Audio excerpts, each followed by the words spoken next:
നിങ്ങളുടെ കുട്ടികൾക്കും ടീച്ചേഴ്സിനും പൊതുവേ മലബാറിനില്ലാത്തൊരു സ്വഭാവം കമ്മ്യൂണിക്കേഷനാണ്. അത്യാവശ്യമായിട്ട് വേണ്ടതാണ്. അന്ന് ഇദ്ദേഹത്തിൻ്റെ നമ്പർ ഞാൻ എടുത്തിരുന്നു, പക്ഷേ ഞാൻ സ്റ്റോർ ചെയ്തിട്ടേ ഉള്ളൂ. I didn't communicate. അതുകൊണ്ടാണ് പിറ്റേ ദിവസം ഇവിടെ വന്ന സമയത്ത് ഞാനില്ല എന്നുള്ളപ്പോൾ നാരായണൻകുട്ടീനെ വിളിക്കേണ്ടി വന്നു. You should also call me, right, number 1. അതും കഴിഞ്ഞിട്ടാണ് ഞാൻ നാരായണൻകുട്ടിയോട് നിങ്ങളുടെ നമ്പർ കളക്ട് ചെയ്ത് അങ്ങോട്ട് മെസ്സേജ് അയച്ചത്. Should send message. ആദ്യം വേണ്ട നിർബന്ധമായിട്ടും ചെയ്യേണ്ട കാര്യം. ഒരു ദിവസം എത്ര ലക്ഷക്കണക്കിന് കോണ്ടാക്റ്റുകളും മെസ്സേജും ഞാൻ അയക്കണം. ഓരോരൊക്കെ മെസ്സേജ് അയക്കാൻ പറ്റണം, അത് റെസ്പോണ്ട് ചെയ്യണം, നമ്പർ സ്റ്റോർ ചെയ്യണം. ആ നമ്പർ സ്റ്റോർ ചെയ്തിട്ടില്ലെങ്കിൽ you are not in my communication list എന്ന് വെച്ചാൽ അത് ഞാൻ ടെസ്റ്റ് ചെയ്യുക ബ്രോഡ്കാസ്റ്റായിട്ട് അയച്ചിട്ടാണ്. ആ ബ്രോഡ്കാസ്റ്റേക്ക് ഇപ്പം ഇവിടെ വന്ന ഇദ്ദേഹം വന്നത് ഫേസ്ബുക്കിൽ തന്നെ കണ്ടിട്ടാണ് അല്ലേ ദേവരായ? ഞാൻ മെസ്സേജ് അയച്ചിട്ടൊന്നുമില്ല. നടുവിൽ മെസ്സേജ് അയക്കണമെങ്കിൽ ഇപ്പോൾ എല്ലാവർക്കും അയക്കാമല്ലോ. അത് വേണ്ടാന്ന് വിചാരിച്ചിട്ടാണ്. അങ്ങനെ കുറേ പേര് വരും ഇവിടെ, പക്ഷെ താല്പര്യമില്ലാത്തവർ വന്നിട്ട് കാര്യമില്ല. അപ്പോൾ ഞാൻ ആർക്കും അയച്ചിട്ടില്ല. കുറച്ച് പേർക്ക് അയച്ചിട്ടുണ്ടാവും. ദേവരായൻ ഫേസ്ബുക്കിൽ കണ്ടു, എന്നെ വിളിച്ചു, വന്നോട്ടെ, എന്താണ് ഉണ്ടാവുക എന്ന് പറഞ്ഞു. അപ്പോൾ അത് ഡിസ്കസ് ചെയ്യാം നമുക്ക്. കമ്മിയാണ് ശാന്തേച്ചി, ഇങ്ങോട്ട് വാ, ഇങ്ങോട്ട് വാ, ഇവിടെ സ്ഥലം ഉണ്ടല്ലേ. ഷറഫ്, നമ്മുടെ ഐഡിയ പറയണ്ടേ? Come on, welcome. ഫീഡർ സ്കൂൾ ഇങ്ങോട്ട് മാറ്റി. അതൊരു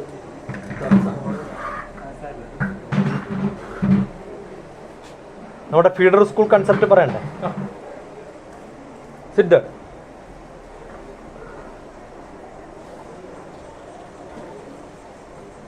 ഇവിടെ ഇരിക്കുക, എന്നാൽ കാണുള്ളൂ. അതുകൊണ്ടാണ് എൻ്റെ ഫേസ് ഇങ്ങോട്ട് വരുമല്ലോ. ഞാൻ ഇങ്ങോട്ട് ഇടയ്ക്ക് ഇങ്ങോട്ട് പാടി കമൻ സിറ്റ്.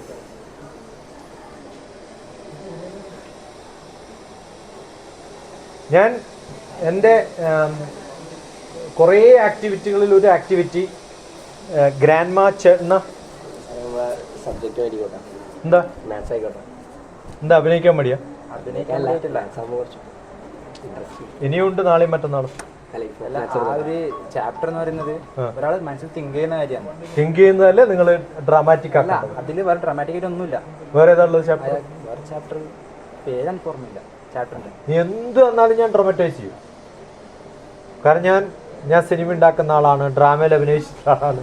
അപ്പോൾ ഏത് ചാപ്റ്ററും ഇംഗ്ലീഷ് ഡ്രാമയാക്കാൻ പറ്റും. അതാണ് നിങ്ങളുടെ ക്രിയേറ്റിവിറ്റി. പോട്ടെ, വേറെ ചാപ്റ്റർ വേറെ ഏതാ വെച്ചാൽ നിങ്ങളുടെ ഇഷ്ടമുള്ളത്.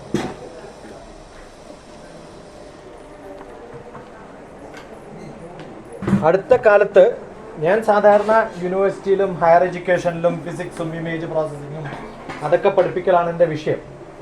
പക്ഷേ യൂണിവേഴ്സിറ്റികളിലും അക്കാഡമിക് സ്റ്റാഫ് കോളേജിലും പ്രൊഫസർമാരെ പഠിപ്പിക്കുന്ന സമയത്തൊക്കെ ഞാൻ സ്ഥിരമായിട്ട് കൊടുക്കുന്ന ക്ലാസ്സിൻ്റെ പേര് എഫക്റ്റീവ് ആൻഡ് എഫക്റ്റീവ് ടീച്ചിങ് എന്നാണ്.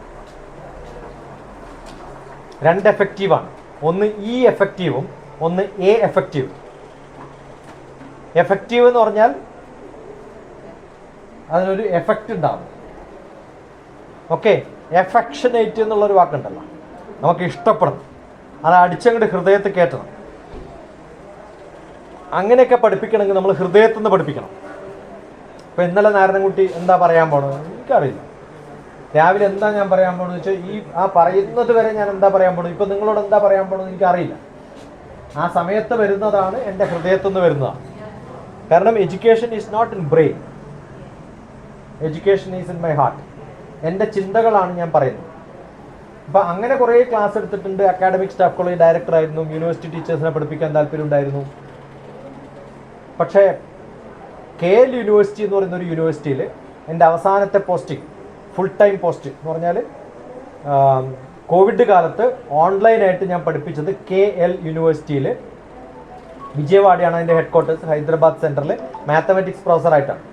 അപ്പോൾ അവിടെ BTechനും BBAക്കും MBAക്കും ഞാൻ പഠിപ്പിച്ചിട്ടുള്ള വിഷയം logical reasoning, analytical skill, mathematical ability, data analysis എന്നൊക്കെ പറയുന്ന സബ്ജക്റ്റാണ്. ഇതെന്താണെന്ന് ചോദിച്ചാൽ ഏതൊരാൾക്കും ജോലി കിട്ടണമെങ്കിൽ നിങ്ങൾ UPSC ആയാലും PSC ആയാലും UGC നെറ്റ് പരീക്ഷ ആയാലും IAS ആയാലും അതിൻ്റെ civil service prelims handbook പ്രിലിംസിലും ഒക്കെയുള്ള question logical reasoning, analytical skill, mathematical ability, communication skill, ഇതൊക്കെയാണ് ഞാൻ പഠിപ്പിച്ചത്. ആ സബ്ജക്റ്റ് ഈ ഓട്ടോണമസ് യൂണിവേഴ്സിറ്റി ആകുമ്പോൾ നമുക്ക് അതിൻ്റെ പേരിട്ട് നമുക്ക് തന്നെ തുടങ്ങാം. ആ തുടങ്ങിയ കോഴ്സിൻ്റെ പേരാണ് ക്യാമ്പസ് ടു കോർപ്പറേറ്റ്. ഓക്കെ, പഠിക്കുന്ന കുട്ടികളെ കോർപ്പറേറ്റ് ജോലിക്ക് കിട്ടാൻ എന്തൊക്കെ ചെയ്യണം. ഇപ്പോൾ സാധാരണഗതിയിൽ ബിടെക് കഴിഞ്ഞാലും ബാങ്ക് കോച്ചിങ്ങിന് പോകും. ആരാ ബാങ്ക് കോച്ചിങ് എടുക്കുന്ന ആള്? ഒരു ജോലിയും കിട്ടാത്ത ഒരാളാണ് കോച്ചിങ് സെന്റർ തുടങ്ങുന്നത്. ആണോ അല്ലയോ? കറക്റ്റ് ആണോ അല്ലയോ? ആരാ ട്യൂഷൻ എടുക്കുന്ന മാഷന്മാർ? വേറൊരു പണിയും കിട്ടാത്തതുകൊണ്ടാണ് ട്യൂഷൻ എടുക്കുന്നത്.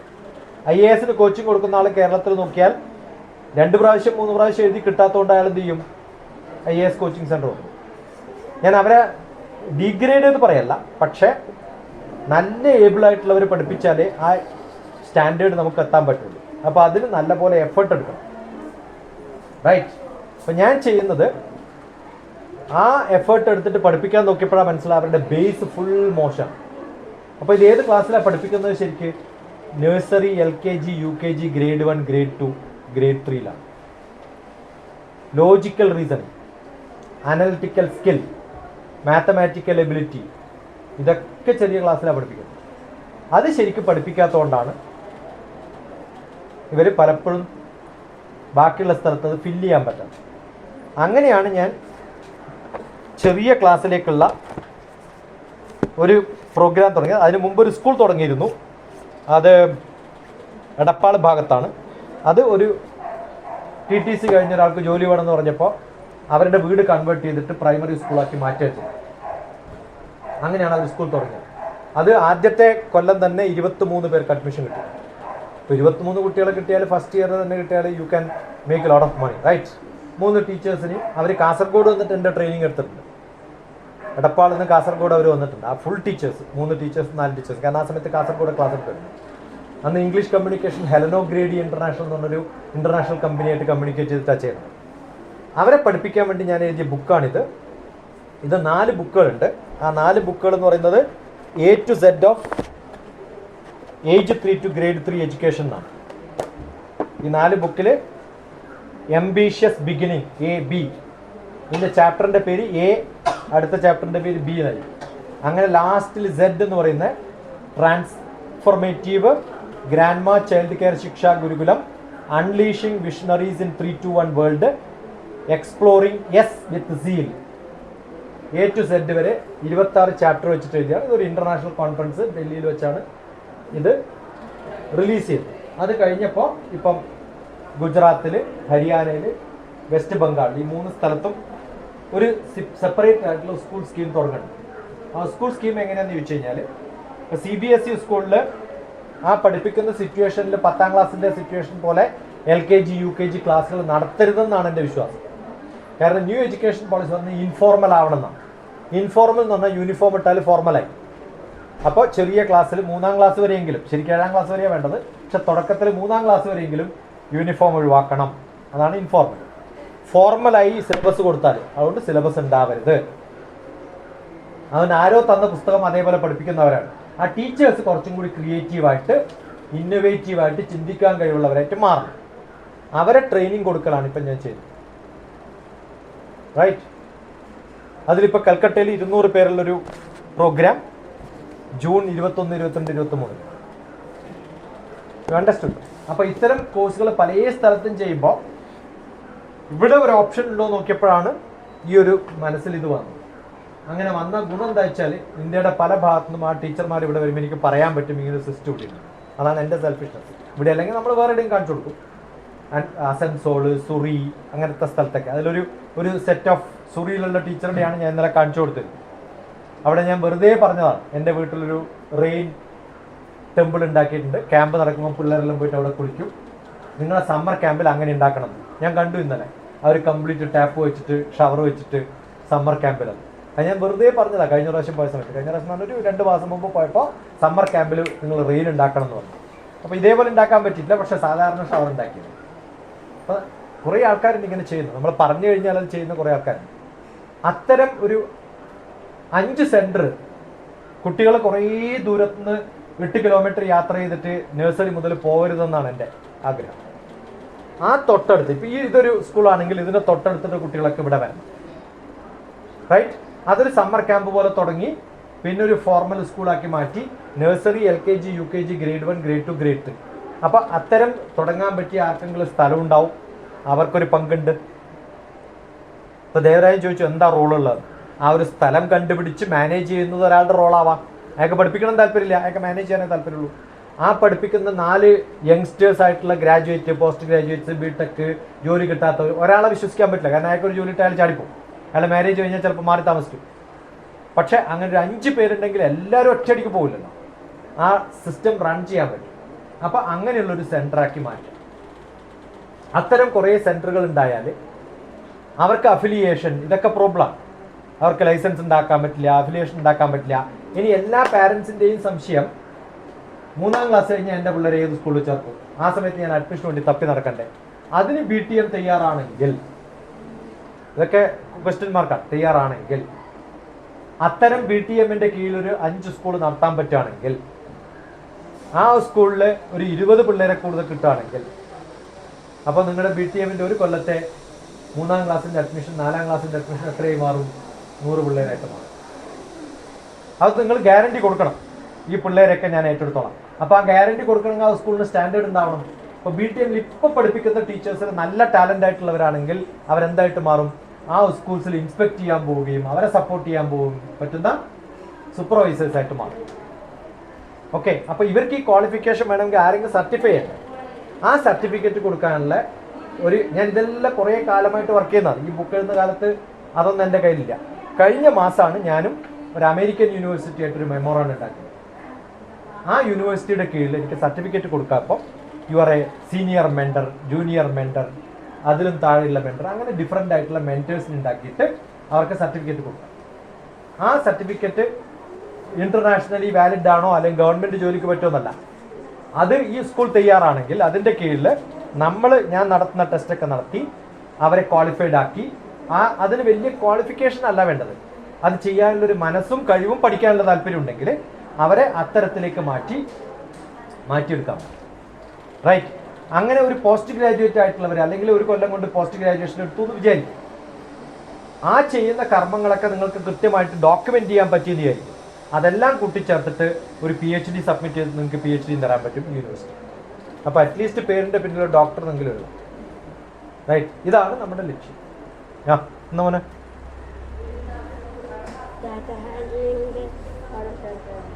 ഓ ഏതായാലും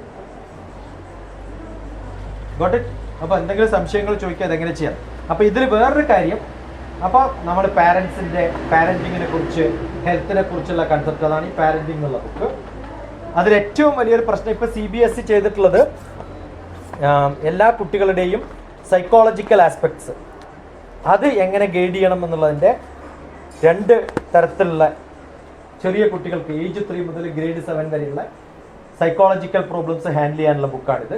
ഇത് അഡോളസൻസ്, അത് കഴിഞ്ഞിട്ടുള്ള കുട്ടികളുടെ, അത് ഗ്രേഡ് 8 to ഗ്രേഡ് 12 ആണ്. അപ്പോൾ ഇത് ജനറലായിട്ട് എഴുതിയപ്പോഴാണ് ജനറൽ പബ്ലിക്കിന് വേണ്ടിയിട്ടുള്ള മൈൻഡ് മാറ്റേഴ്സ് എന്ന് പറയുന്ന ഒരു ബുക്ക് എഴുതി. റൈറ്റ്, ഇത് ഏകദേശം ഒരു 160ഓളം. പിന്നെ ഇൻഫോർമൽ എഡ്യൂക്കേഷൻ പഠിപ്പിക്കാൻ നമ്മുടെ ചുറ്റുമുള്ള നമ്മുടെ കുറേ പാരമ്പര്യങ്ങൾ, വാല്യൂ സിസ്റ്റംസ്, അതൊന്നും നിങ്ങളുടെ ബുക്കിൽ ഉണ്ടാവില്ല. ഇപ്പൊ BTechന് പോലും ഒരു പേപ്പർ ഉണ്ട്, ഇന്ത്യൻ വാല്യൂ സിസ്റ്റംസ്. അതാണ് ഇപ്പോൾ ഇടയ്ക്ക് ഈ കോൺഫറൻസ് ഒക്കെ നടത്താൻ അവരെ നിർബന്ധിക്കുന്നത്. റൈറ്റ്, BTechനൊക്കെ ഉണ്ട് വാല്യൂ സിസ്റ്റംസ് പഠിപ്പിക്കാൻ.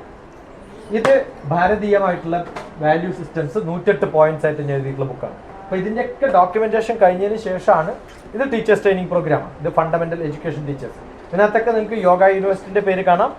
പിന്നെ ഇത് ഇംപ്ലിമെന്റ് ചെയ്യുന്ന ഒരു ഗ്രൂപ്പ് എന്ന് പറയുന്നത് നാഷണൽ ഫൗണ്ടേഷൻ ഫോർ ഫൗണ്ടേഷൻ ടീച്ചേഴ്സാണ്. ഏറ്റവും ഫൗണ്ടേഷൻ എന്ന് പറഞ്ഞാൽ ഇതാണ് സ്ട്രോങ് ആവേണ്ടത്. ആ ഫൗണ്ടേഷൻ ടീച്ചേഴ്സിൻ്റെ കീഴിലാണ് ഈ ബുക്കൊക്കെ നമ്മൾ പബ്ലിഷ് ചെയ്തിരിക്കുന്നത്. National institute four foundation teachers. അപ്പോൾ ഈ സെൻറ്ററുകളിലൊക്കെ നിങ്ങൾക്ക് national foundation four foundation teachers, institute four foundation teachers എന്നുള്ള ബോർഡ് വെക്കാം. പിന്നെ മെൻ്റൽ കെയർ എന്ന് പറയുന്നതിൻ്റെ ബോർഡ് വെക്കാം. ശിക്ഷാ ഗുരുകുലം എന്നുള്ളതിൻ്റെ ബോർഡ് വെക്കാം. ഏത് സ്കൂളുമായിട്ടാണ് അസോസിയേറ്റഡ് അത് 4 അഫിലിയേഷൻസ് ഉള്ള പോലെയാണ് നിങ്ങൾക്ക് വർക്ക് ചെയ്യുന്നത്.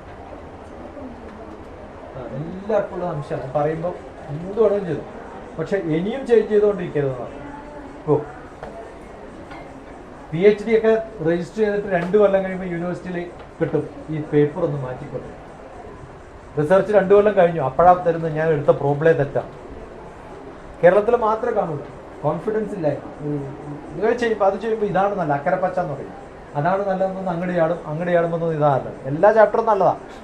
ഏതാണോ ഏറ്റവും ബുദ്ധിമുട്ട് അതാണ് പഠിക്കേണ്ടത് ആദ്യം. ഓക്കെ, അപ്പോൾ എന്ത് ചെയ്യാൻ പറ്റും നിങ്ങൾക്ക് എന്നുള്ളത്, എന്താണ് താല്പര്യം എന്നുള്ളത്, ഇതിൽ എങ്ങനെ കോൺട്രിബ്യൂട്ട് ചെയ്യാൻ പറ്റും, ഇതിൽ നിങ്ങൾക്ക് സംശയങ്ങളുണ്ടോ, അത് ഒറ്റയ്ക്ക് തോന്നില്ല.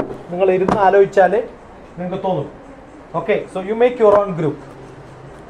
നിങ്ങൾ തന്നെ ഗ്രൂപ്പ് ഉണ്ടാക്കിയിട്ട് എന്തൊക്കെ ചോദ്യങ്ങൾ ചോദിക്കാൻ പറ്റും, എന്തൊക്കെയാണ് നിങ്ങളുടെ സംശയങ്ങൾ, എന്തൊക്കെയാണ് ചെയ്യേണ്ടത്, ഇത് ഗ്രൗണ്ടിൽ എങ്ങനെ ഉണ്ടാക്കാം.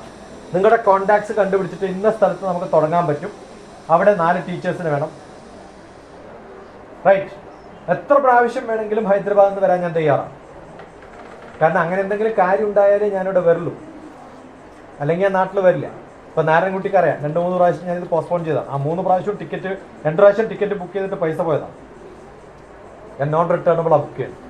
പക്ഷെ ഇവിടെ ഒന്നും നടക്കില്ല എന്ന് തോന്നുമ്പോൾ ഞാൻ ക്യാൻസൽ ചെയ്യും. കാരണം നടക്കുന്ന വേറെ സ്ഥലത്തേക്ക് പോകാൻ എനിക്ക് സുഖം, എൻ്റെ സമയം കളയേണ്ട കാര്യമില്ല. അപ്പോൾ അതുകൊണ്ട് എൻ്റെ ഷെഡ്യൂൾ കൃത്യമായിട്ട് പ്ലാൻ ചെയ്തിട്ടുണ്ട്. അപ്പോൾ അതിനിടയിൽ ഇന്ന ദിവസം വരെ നമുക്ക് ഒരു 20 ടീച്ചേഴ്സ് ഉണ്ട്, അവരെ ട്രെയിൻ ചെയ്യണമെന്ന് പറഞ്ഞാൽ അയക്കാം. അങ്ങനെ കൃത്യമായിട്ടൊരു പ്ലാൻ ചെയ്ത് വരികയാണെങ്കിൽ ആ സമയത്ത് ബാക്കിയുള്ള സെൻറ്ററിലുള്ള ടീച്ചേഴ്സിനെ ഞാൻ ഇങ്ങോട്ട് കൊണ്ടുവരാം. അപ്പോൾ ഒരു നാഷണൽ ഇൻറ്ററാക്ഷൻ്റെ possibility. Basic thing, your English communication has to be 100% pucca. And that is very very simple. ഞാൻ ഇപ്പോൾ പറഞ്ഞത് that is very very simple. അത് സ്വന്തം മനസ്സ് പറയണം, 10 പ്രാവശ്യം റിപ്പീറ്റ് ചെയ്യണം. എൻ്റെ ഓരോ ടോക്കും നിങ്ങൾക്ക് വേണമെങ്കിൽ കൃത്യമായിട്ട് കേൾക്കേണ്ട, എങ്ങനെ റെസ്പോണ്ട് ചെയ്യണം, എങ്ങനെ ഇംഗ്ലീഷ് പറയണമെന്ന് ഞാൻ വളരെ സ്ലോ ആയിട്ട് പറയുന്ന ഒരു സെഷൻ വേണമെങ്കിൽ ഞാൻ കേൾപ്പിക്കാം.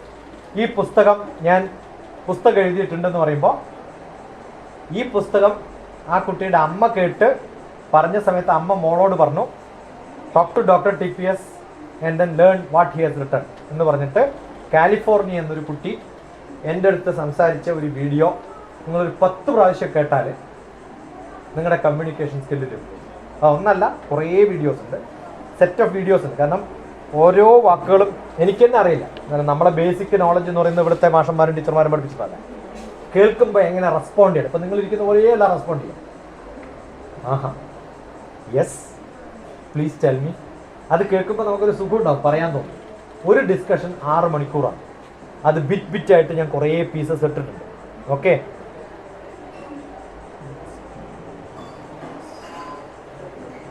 അത് ഇന്നലെ ഞാൻ ഡൗൺലോഡ് ചെയ്തിട്ടുണ്ട്, പക്ഷേ ഞാൻ കാണിക്കേണ്ട കാര്യമില്ല. You can always get back. അപ്പോൾ ഞാനൊരു നമ്പർ പറയാം. ആ നമ്പർ പറഞ്ഞിട്ട്, ആ നമ്പർ എന്ന് പറഞ്ഞാൽ ആ ഡേറ്റാണ്, ഏത് ഡേറ്റിനാണ് ഞാൻ ഡിസ്കസ് ചെയ്തതെന്നുള്ളതാണ്. ഓക്കെ, 20-10-14 കണ്ടിന്യൂസ് 201014 ഡോക്ടർ TPS അടിച്ചാൽ നിങ്ങൾ കുറേ വീഡിയോസ് കാണും. അതിൽ ആ കുട്ടിയുടെ പടം കാണില്ല, കാരണം അമേരിക്കയിലൊക്കെ വളരെ റെസ്ട്രിക്റ്റഡ് ആണ്, അവരുടെ മുഖം പുറത്ത് കാണിക്കരുതെന്നൊക്കെ റൂൾ. പക്ഷെ നിങ്ങൾ കേൾക്കുമ്പോൾ അറിയാം, ഞാൻ പറയുന്ന ഓരോ വാക്കിനും എത്ര ബ്യൂട്ടിഫുൾ ആയിട്ട് അവർ റെസ്പോണ്ട് ചെയ്യുന്നു. അത് നിങ്ങൾ 10 പ്രാവശ്യം കേട്ടിട്ട് അന്യോന്യം ആ സ്വഭാവം ഉണ്ടാക്കിയെടുത്താൽ നിങ്ങളുടെ കുട്ടികളിലും ആ സ്വഭാവം. റൈറ്റ്, ഇങ്ങനെ ഒരു ഡയലോഗ് പറയലേ ഇല്ല. അതിനാണ് ഇതേ എന്നെ തന്നെ ഇങ്ങനെ പറയാൻ അനുവദിക്കില്ല. കാരണം അവർ ഓരോന്ന് പറയുമ്പോഴും കുറേ ചോദ്യം വരും. ചോദ്യം ചോദിക്കും പറയേണ്ട കാര്യമൊന്നുമില്ല. അമേരിക്കയിൽ അങ്ങനെയാണ് പഠിപ്പിക്കുക. ഒരിക്കലും ടീച്ചർമാർ ചോദ്യങ്ങളില്ലാതെ ഉത്തരം പറയാറില്ല. ഒരു പഠിപ്പിക്കലും ഇല്ല. അവിടെ പഠിപ്പിക്കുന്ന ആളാണ്. അവിടുത്തെ കോളേജ് അഡ്മിഷനുള്ള ടെസ്റ്റിൻ്റെ പേരാണ് SAT. സാറ്റ് ഡോക്ടർ TPS അടിച്ചാൽ കാണാം. നമ്മൾ സാറ്റ് കളിക്കില്ല. SAT ഡോക്ടർ TPS അടിച്ചാൽ കാണാം. അവിടെ 8, 9, 10, 11, 12 കുട്ടികൾ എല്ലാവരും ഒരേ സ്ഥലത്തായിരിക്കും. അവർക്കെല്ലാം മാത്സും ഫിസിക്സും കെമിസ്ട്രിയും ബയോളജിയും ഇംഗ്ലീഷും ഒക്കെ പഠിപ്പിക്കുന്നു. അവിടെ 6 മാസം താമസിക്കാൻ മുമ്പ് അവർക്കാണ് ക്ലാസ് എടുക്കുന്നത്. എന്തിനു വേണ്ടിയാണ്? കോളേജ് അഡ്മിഷന് വേണ്ടിയിട്ടുള്ള എൻട്രൻസ് എഴുതാനാണ്. അപ്പോൾ അവർ കുറേ ചോദ്യങ്ങൾ ചോദിക്കുമ്പോഴാണ് നമുക്ക് ഉത്തരം പറയാൻ പറ്റും. അപ്പോൾ നിങ്ങളെല്ലാവരും തിരിച്ചു വരണം. കുറേ ചോദ്യങ്ങൾ. അപ്പം ഇതെങ്ങനെ പ്രാക്ടിക്കലി ഇംപ്ലിമെൻറ്റ് ചെയ്യണം? നിങ്ങൾ വിചാരിക്കാം ഞാനിത് ചെയ്യാൻ പോവുകയാണ്, ചെയ്യണമെന്നൊന്നുമില്ല, ചെയ്യാൻ പോവുകയാണെന്ന് വിചാരിക്കാം. അതിന് എന്തൊക്കെ റിസോഴ്സസ് വേണം, അത് നിങ്ങൾ സംഘടിപ്പിക്കാൻ എന്തൊക്കെ ചെയ്യണം, ഏത് വീട്ടിൽ തുടങ്ങാം? വളരെ ഇൻഫോർമലാണ്. അവരെ 5 പേര് 6 പേര് എനിക്ക് സംഘടിപ്പിക്കാൻ പറ്റിയാൽ യു ആർ സക്സസ്ഫുൾ. ഒറ്റയ്ക്ക് തുടങ്ങിയാൽ പൊളി. അങ്ങനെ കുറേ പേരെ കൂട്ടിച്ചേർത്ത് അവരൊക്കെ ടീച്ചേഴ്സും പാർട്ട്നേഴ്സും ആവും. അവർക്ക് ശമ്പളം കിട്ടുമെന്ന് ചോദിച്ചാൽ ആ കിട്ടുന്ന ഫീസൊക്കെ രജിസ്റ്റർ ചെയ്തിട്ട് നിങ്ങൾ ചെയ്യാം. അതിൻ്റെ ഒരു പാർട്ട്ണർഷിപ്പിന് BTM കൊടുക്കാം, ബാക്കിയുള്ളവർക്കൊന്നും കൊടുക്കണമെന്നില്ല ഇപ്പോൾ തൽക്കാലം. പിന്നെ ലാഭം ഉണ്ടാക്കുകയാണെങ്കിൽ മറ്റേ നാഷണൽ സെൻറ്ററിലോ ഒക്കെ കൊടുക്കാം. നിങ്ങളുടെ സർട്ടിഫിക്കേഷൻ മിനിമം പ്രോഗ്രാമിൽ കൊടുക്കേണ്ടി വരും യൂണിവേഴ്സിറ്റിക്ക് വേണമെങ്കിൽ, സർട്ടിഫിക്കറ്റ് വേണമെങ്കിൽ, അല്ലെങ്കിൽ അതും വേണ്ട. എൻ്റെ ഭാഗം ഫ്രീ ആണ്. നിങ്ങൾക്ക് താല്പര്യമുണ്ടെങ്കിൽ you can become an entrepreneur, business തുടങ്ങാം. അതുകൊണ്ടാണ് അതിനകത്ത് അത് എഴുതാൻ കാരണം. നിങ്ങൾക്ക് ബിസിനസ് തുടങ്ങാം, നിങ്ങളുടെ വീട്ടിൽ തന്നെ ഇരിക്കാം, ഫുൾ ടൈം വേറൊരാളുടെ കീഴിൽ പണിയെടുക്കണ്ട. 2 മണിക്കൂർ ഒരാൾ, 2 മണിക്കൂർ വേറൊരാൾ, 2 മണിക്കൂർ വേറൊരാൾ, 2 മണിക്കൂർ വേറൊരാൾ, അങ്ങനെ 4-5 ആൾ ഷെയർ ചെയ്തിട്ടാണ് ചെയ്യുക. നിങ്ങൾക്ക് തന്നെ എല്ലാ കഴിവും വേണമെന്നില്ല. നിങ്ങൾക്കിപ്പോൾ ക്രാഫ്റ്റ് ആയിരിക്കും, മറ്റേർക്ക് ഡാൻസ് ആയിരിക്കും, മറ്റേർക്ക് പാട്ടായിരിക്കും. അതെല്ലാം കുട്ടികളിലേക്ക് എത്തിക്കുക. അതേപോലെ ആ സെൻറ്ററിലേക്ക് പാരൻസ്, ഗ്രാൻഡ് പാരൻസ് എല്ലാം വരുന്ന ഒരു കല്യാണത്തിൻ്റെ വരുന്ന സമയത്ത് നഴ്സറി വേറെ ക്ലാസ്, LKG വേറെ ക്ലാസ് എന്നൊന്നും നമ്മൾ പിള്ളേർ തരംതിരിച്ചിരുത്താറില്ല. അവരെല്ലാവരും കൂടിയിട്ടാണ് പഠിക്കുക, ആണോ അല്ലയോ? ആ സമയത്ത് കുറേ സംഭവങ്ങൾ പഠിക്കും. അത്തരം പഠിക്കാനുള്ള ട്രിക്കുകളും 365 ദിവസം 6 മണിക്കൂർ വീതം എൻഗേജ് ചെയ്യാനുള്ള കണ്ടന്റ് ഞാൻ ഉണ്ടാക്കിയിട്ടുണ്ട്. അത് ഗ്യാരണ്ടീഡാണ്. കാരണം അതാണ് ഞാൻ ഇതിനകത്തൊക്കെ പ്രതിപാദിക്കുന്നത്. അത് ഡിജിറ്റലാവും. അന്ന് ഞാൻ കാണിച്ചു തന്നു ഇല്ലേ? കാണിച്ചു തന്നോ ഇല്ലയോ? Augmented reality. അല്ലെങ്കിൽ വീഡിയോ ഇട്ടി കിട്ടും. അപ്പൊ അറിയാണ്ട് ഒന്ന് തുറന്നു കാണിച്ചു തന്നോ ഇല്ലയോ? ആ ക്യാമറയിൽ അത് വരില്ല ഇങ്ങനെ കാണിച്ചാൽ. അത് പറഞ്ഞാലേ ആ കുട്ടികൾക്കും ആ സ്വഭാവം ഉണ്ടാവുള്ളൂ. യെസ് എന്ന് പറയുന്നൂടെ, എന്താ കുഴപ്പം? കാണിച്ചെന്നോ ഇല്ലയോ? എന്താ കാണിച്ചെന്ന് അത് കാണിച്ചു കൊടുക്കല്ലേ? Make it. നോക്കിയോ? ശ്രമിച്ചോ? വിട്ടു പോയിട്ടു ഇല്ല. എന്താ കാര്യം? ഇത് സ്കില്ലാണ്, പ്രാക്ടിക്കലാണ്. നിങ്ങൾ തിയററ്റിക്കലി മാത്രം പഠിപ്പിക്കുന്നവരായാലും കുട്ടികൾക്ക് നിങ്ങളെ വെറുക്കും. None of your students love you. നമ്മൾ പ്രാക്ടിക്കലായിട്ട് ചെയ്യുമ്പോഴേ പറ്റുള്ളൂ. അത് ചെയ്യുന്ന സമയത്ത് ആ സ്കില്ല് നമുക്കില്ലെങ്കിൽ, അതുകൊണ്ടാണ് 3, 2, 1 വേൾഡ്. 21st സെഞ്ച്വറി എഡ്യൂക്കേഷൻ്റെ കാലം പോയി. സെഞ്ച്വറി എന്ന് പറഞ്ഞാൽ 100 കൊല്ലമാണ്. ഒരു എഡ്യൂക്കേഷൻ സിസ്റ്റം 100 കൊല്ലം പറയരുത്. കഴിഞ്ഞ 5 കൊല്ലത്തിൽ മാറ്റം ഉണ്ടായിരുന്നു. അപ്പൊ മിനിമം 10 കൊല്ലത്തിലെങ്കിലും നമുക്ക് എഡ്യൂക്കേഷനെ പറ്റി പറയാൻ പറ്റുകയാണെങ്കിൽ 3rd decade of 21st century. 3, 2, 1 world. അത്ര എളുപ്പമല്ല, എനിക്കറിയാം. നിങ്ങൾക്ക് പറ്റില്ല. കാരണം നിങ്ങളുടെ ഫോണിൽ ചിലപ്പോൾ ഗ്രാഫിക് കാർഡ് ഉണ്ടാവില്ല, ഫോൺ കമ്പാറ്റബിൾ ആവില്ല. പക്ഷെ അത് എന്ത് ചെയ്യണം എന്ന് പറഞ്ഞ് ഗൂഗിളിൽ ചോദിച്ചു കഴിഞ്ഞാൽ അത് ഉത്തരം പറയും. അത് സെർച്ച് ചെയ്ത് കണ്ടുപിടിച്ച് അതിനാവശ്യമുള്ള ആപ്പ് ഡൗൺലോഡ് ചെയ്ത്, ഗ്രാഫിക് കാർഡ് ആപ്പ് ഡൗൺലോഡ് ചെയ്താലൊക്കെ പറ്റുള്ളൂ. ഇപ്പം എൻ്റെ ഈ ഫോണിൽ പറ്റും, ഇതിൽ പറ്റില്ല, ഇതിലും പറ്റില്ല. അതുകൊണ്ട് എനിക്കറിയാം, ഞാൻ പറഞ്ഞു തന്നാലും ചിലപ്പോൾ നിങ്ങൾക്ക് ചെയ്യാൻ പറ്റില്ല. മനസ്സിലായോ? പക്ഷെ അത് ചെയ്യണമെന്നുള്ള ആഗ്രഹം ഉണ്ടായാൽ ആപ്ലിക്കേഷൻ ഡൗൺലോഡ് ചെയ്തു. അങ്ങനെ ചെയ്താൽ എന്താ ഗുണം എന്ന് വിചാരിച്ചാൽ കുറേ നിങ്ങൾ കണ്ടുപിടിച്ചോളൂ. ക്രാഫ്റ്റുകളൊക്കെ ഉണ്ടാക്കാൻ ചിലവൊന്നുമില്ല. അവിടെ ഇവിടെയുള്ള സാധനങ്ങളൊക്കെ കൊണ്ട് നമുക്ക് ക്രാഫ്റ്റ് ഉണ്ടാക്കാം. റൈറ്റ്? അതൊക്കെ കുട്ടികളിലേക്ക് എത്തിക്കണം. അതാണ് അത്യാവശ്യം. അല്ലാതെ പിന്നെ നെല്ല് പൂരാൻ വേണ്ടിയിട്ട് ഒരു ദിവസം കൊണ്ടുപോയിട്ട് കൃഷി പാരമ്പര്യം നമ്മൾ പഠിപ്പിച്ചു എന്ന് പറഞ്ഞിട്ട് പിള്ളേരെ അവിടെ കൊണ്ടു നിർത്തിയിട്ട് തലയിൽ കെട്ടും കെട്ടിയിട്ട് കാണിച്ചു കൊടുത്തിട്ട് ഡ്രാമ കാണിക്കുന്നതിന് ഒരു വിശ്വാസം എനിക്കില്ല. നിങ്ങൾക്ക് കൃഷി നടത്താനുള്ളൊരു ബോധം ഉണ്ടാക്കിയെടുക്കണമെങ്കിൽ നിങ്ങളുടെ ചുറ്റും അത് നടത്താനുള്ളൊരു താല്പര്യം നിങ്ങൾക്ക് ഉണ്ടാകുമ്പോഴാണ്. അത് ഉണ്ടാക്കിയെടുക്കാനാണ് ഇത്തരം സന്ദർഭങ്ങൾ. NSS എന്ന് പറഞ്ഞിട്ട് പരിപാടിയുണ്ട്, national service scheme. National service scheme road നന്നാക്കാൻ വേണ്ടിയിട്ടല്ല, അത് നന്നാക്കാൻ വേണ്ടി സ്കൂളിൽ ചെയ്യിപ്പിക്കുമ്പോൾ, ഞാൻ NSSന്റെ കോർഡിനേറ്റർ ആയിരുന്നു, ആന്ധ്രാപ്രദേശിൽ ഗവർണറുടെ അവാർഡ് കിട്ടിയ ആളാണ്. നമ്മൾ ഓരോ സംഭവം ചെയ്ത്, ഇപ്പം എഞ്ചിനീയറിംഗ് കോളേജിൽ NSSന്റെ 4 ബസ് ഓടിച്ചിട്ടാണ് 50 വളണ്ടിയേഴ്സിനെ നമ്മൾ കൊണ്ടുവരിക. അവിടെ റോഡ് നന്നാക്കാൻ 4 ബസ് ഓടിക്കുന്ന ചിലവും ഇതൊക്കെ ഉണ്ടെങ്കിൽ JCB വിളിച്ചിട്ട് റോഡ് ഉണ്ടാക്കാം. എന്തിനാണ് ചെയ്യുന്നത്? ആ 100 കുട്ടികളിലേക്ക് ഈ ഒരു താല്പര്യം ഉണ്ടാക്കിയെടുക്കാൻ വേണ്ടിയിട്ടുള്ളൊരു ലേണിംഗ് മെത്തഡോളജിയാണ് NSS. അപ്പം നമ്മുടെ ആനുവൽ ഡേ എന്ന് പറയുന്നത് കുട്ടികൾ സംഘടിച്ച് ഡ്രാമ ഉണ്ടാക്കാനുള്ളൊരു ഉത്തേജനം അവർക്ക് കൊടുക്കാൻ വേണ്ടിയിട്ടാണ്. പക്ഷെ ആകെ സ്കൂൾസിൽ ഒരു ദിവസമേ നടക്കുള്ളൂ. ഒരു ദിവസം അല്ല വേണ്ടത്. ആ ഒരു ദിവസം ഉത്തേജനം കൊടുക്കുന്നതിന് പകരം എല്ലാ ആഴ്ചയിലും നടക്കാൻ സാധിക്കണം. പണ്ടുണ്ടായിരുന്നു, നമ്മളൊക്കെ പഠിക്കുമ്പോൾ സാഹിത്യ സമാജം ഉണ്ടായിരുന്നു, ഇപ്പം അതില്ല. അത് തിരിച്ചു കൊണ്ടുവരികയാണ് ന്യൂ എഡ്യൂക്കേഷൻ പോളിസിയുടെ ആവശ്യം. അപ്പം ഒരു ദിവസം സ്പോർട്സ് ഡേ എല്ലാ 10ാം ക്ലാസ്സിലും നടത്തണം എന്നല്ല ഞാൻ പറഞ്ഞത്. 7ാം ക്ലാസ് വരെ നടത്തണം. അറ്റ്ലീസ്റ്റ് 3ാം ക്ലാസ് വരെ നിങ്ങൾ നടത്തുന്നത്. ഓക്കെ. ഒരു ദിവസം കൾച്ചറൽ ഡേ, ഒരു ദിവസം ലിറ്ററേച്ചർ ഡേ, ഒരു ദിവസം ആർട്സ് ഡേ. തീർന്നു. അവരുടെ പൊട്ടൻഷ്യൽ ടപ്പ് എന്ന് പറഞ്ഞിട്ട് കൊടുക്കും. നിങ്ങൾക്കും ബോറടിക്കുന്നു, അവർക്കും ബോറടിക്കുന്നു. എന്താ ചെയ്യുന്നത്? A four apple, B four bat. ഒരു കാര്യമില്ല. അവർ മറക്കും, സ്പെല്ലിംഗ് അറിയില്ല. എല്ലാവർക്കും കേരളത്തിൽ പറ്റുന്ന ഒരു തകരാറ് അവർക്ക് സ്പെല്ലിംഗ് അറിയില്ല. ആരെയും കുറ്റം പറയാനല്ല പറയുന്നത്, നമ്മൾ ആ സിസ്റ്റത്തിലാണ് പെട്ടുപോയത്. നമ്മൾ ഡെയിലി ഉപയോഗിക്കുന്ന സാധനങ്ങൾ, ഞാനൊക്കെ സാധാരണ പഠിപ്പിക്കാറുള്ളത് അടുക്കളയിലുള്ള എല്ലാ സാധനത്തിൻ്റെയും ഇംഗ്ലീഷ് എഴുതി കൊണ്ടുവരാൻ പറഞ്ഞു കഴിഞ്ഞാൽ പരിപ്പിൻ്റെ ഇംഗ്ലീഷ് അറിയും, ചിലപ്പം ഡാലെന്ന് അറിയും. അത് കഴിഞ്ഞാൽ അടുത്ത ആ ഡാലിൽ തന്നെ 10 തരം ഡാലുണ്ട് അല്ലേ? ഉണ്ടോ ഇല്ലയോ? കടുകിൻ്റെ ഇംഗ്ലീഷ് എന്നാ? ഓരോ സംഭവവും ഇങ്ങനെ കുട്ടികളെ പഠിപ്പിക്കുന്നതിന് പകരം അവരെ ഫീൽ ചെയ്ത് ടച്ച് ചെയ്ത് മുമ്പിൽ കൊണ്ടടിച്ച് ഇത് ഓരോന്നെടുത്ത് മസ്റ്റാർഡ് എന്ന് എഴുതിയൊരു ബോർഡ് വെക്കുക, ആ സാധനങ്ങൾ വെച്ചിട്ട് ആ ബോർഡ് എടുത്ത് ഇവിടെ കൊണ്ടാക്കാൻ പറഞ്ഞ കഥ കഴിഞ്ഞു. അത് 10 പ്രാവശ്യം ചെയ്യുമ്പോൾ അവർ പഠിക്കും. അങ്ങനെ ചെയ്യാറില്ലല്ലോ ക്ലാസ്സിൽ. അതാണ് പ്രാക്ടിക്കൽ ക്ലാസ്. അപ്പോൾ നിങ്ങൾ തിയററ്റിക്കലി ബുക്ക് നോക്കിയിട്ട് മസ്റ്റാർഡ് എന്ന് പറയേണ്ട കാര്യമില്ല. എനിക്ക് ചുറ്റുമുള്ള ആ പ്രിന്റ് ചെയ്ത ബുക്കിൽ എഴുതിയിട്ടുള്ളത് ഏതോ രാജ്യത്തുള്ളതായിരിക്കും. ആണോ അല്ലയോ? അല്ലേ? നിങ്ങൾ പഠിപ്പിക്കുന്ന പോയട്രി ഏതാണ് ആദ്യം? നഴ്സറിയിലൊക്കെ പഠിപ്പിക്കുന്ന റൈം ഏതാണ്? Twinkle twinkle little star. ആരാ എഴുതിയതാ കവിത? ചോദിച്ചില്ലല്ലോ നിങ്ങൾ ഇതുവരെ. ചോദിച്ചോ? ആരോ എഴുതിയ കവിതയല്ലേ?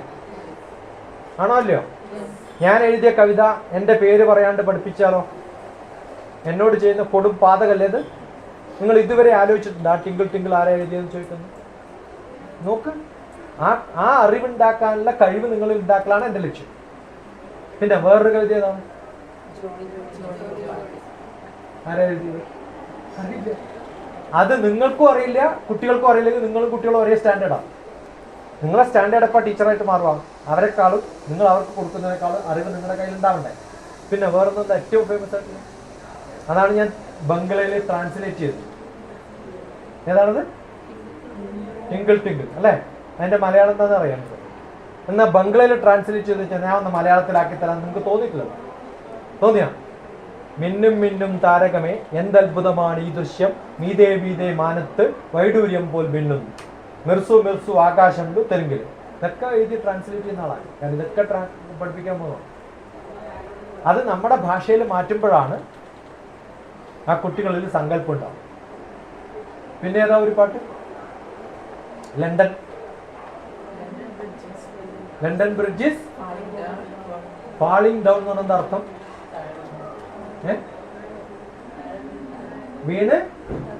വീണുകൊണ്ടേ ഇരിക്കുന്നു. എത്ര കാലമായിട്ട്? ആ കവിത എഴുതുന്ന കാലം മുതൽ ഇതുവരെ വീണുകൊണ്ടേ ഇരിക്കുന്നു. അപ്പൊ ആ കവിതയെ തെറ്റാണ്. അന്ന് വീഴുമ്പോഴാണ് ഇയാൾ കവിത എഴുതുന്നത്. അപ്പൊ ഇപ്പൊ എന്തായിരിക്കും സ്ഥിതി? അപ്പൊ നിങ്ങൾ മാറ്റണ്ടേ ആ കവിത? ഫാളിംഗ് ഡൗൺ അല്ല, ഫാളൺ ഡൗൺ. ആ ബോധം നിങ്ങളിൽ ഉണ്ടാവുമ്പോൾ നിങ്ങൾ ക്രിയേറ്റീവ് ടീച്ചേഴ്സായി. ആ ബോധം ഇല്ലെങ്കിൽ നിങ്ങൾ കോപ്പി കാറ്റ്സാണ്. ഞാൻ സമ്മതിക്കില്ല. ഞാൻ ഇങ്ങനെ പഠിക്കും. ഇനി അങ്ങനെ ഫാളിംഗ് ഡൗൺ ആണ്. ഇപ്പോൾ അവിടെ ഒരു ലണ്ടൻ ബ്രിഡ്ജ് ഉണ്ട്. അതേതാ ലണ്ടൻ ബ്രിഡ്ജ് എന്ന് അന്വേഷിച്ച് ചെയ്യാം. അപ്പോൾ എൻ്റെ ഈ കവിതയിൽ ലണ്ടൻ ബ്രിഡ്ജിൻ്റെ ആണ് ആദ്യത്തെ പടം. എവിടെയത്?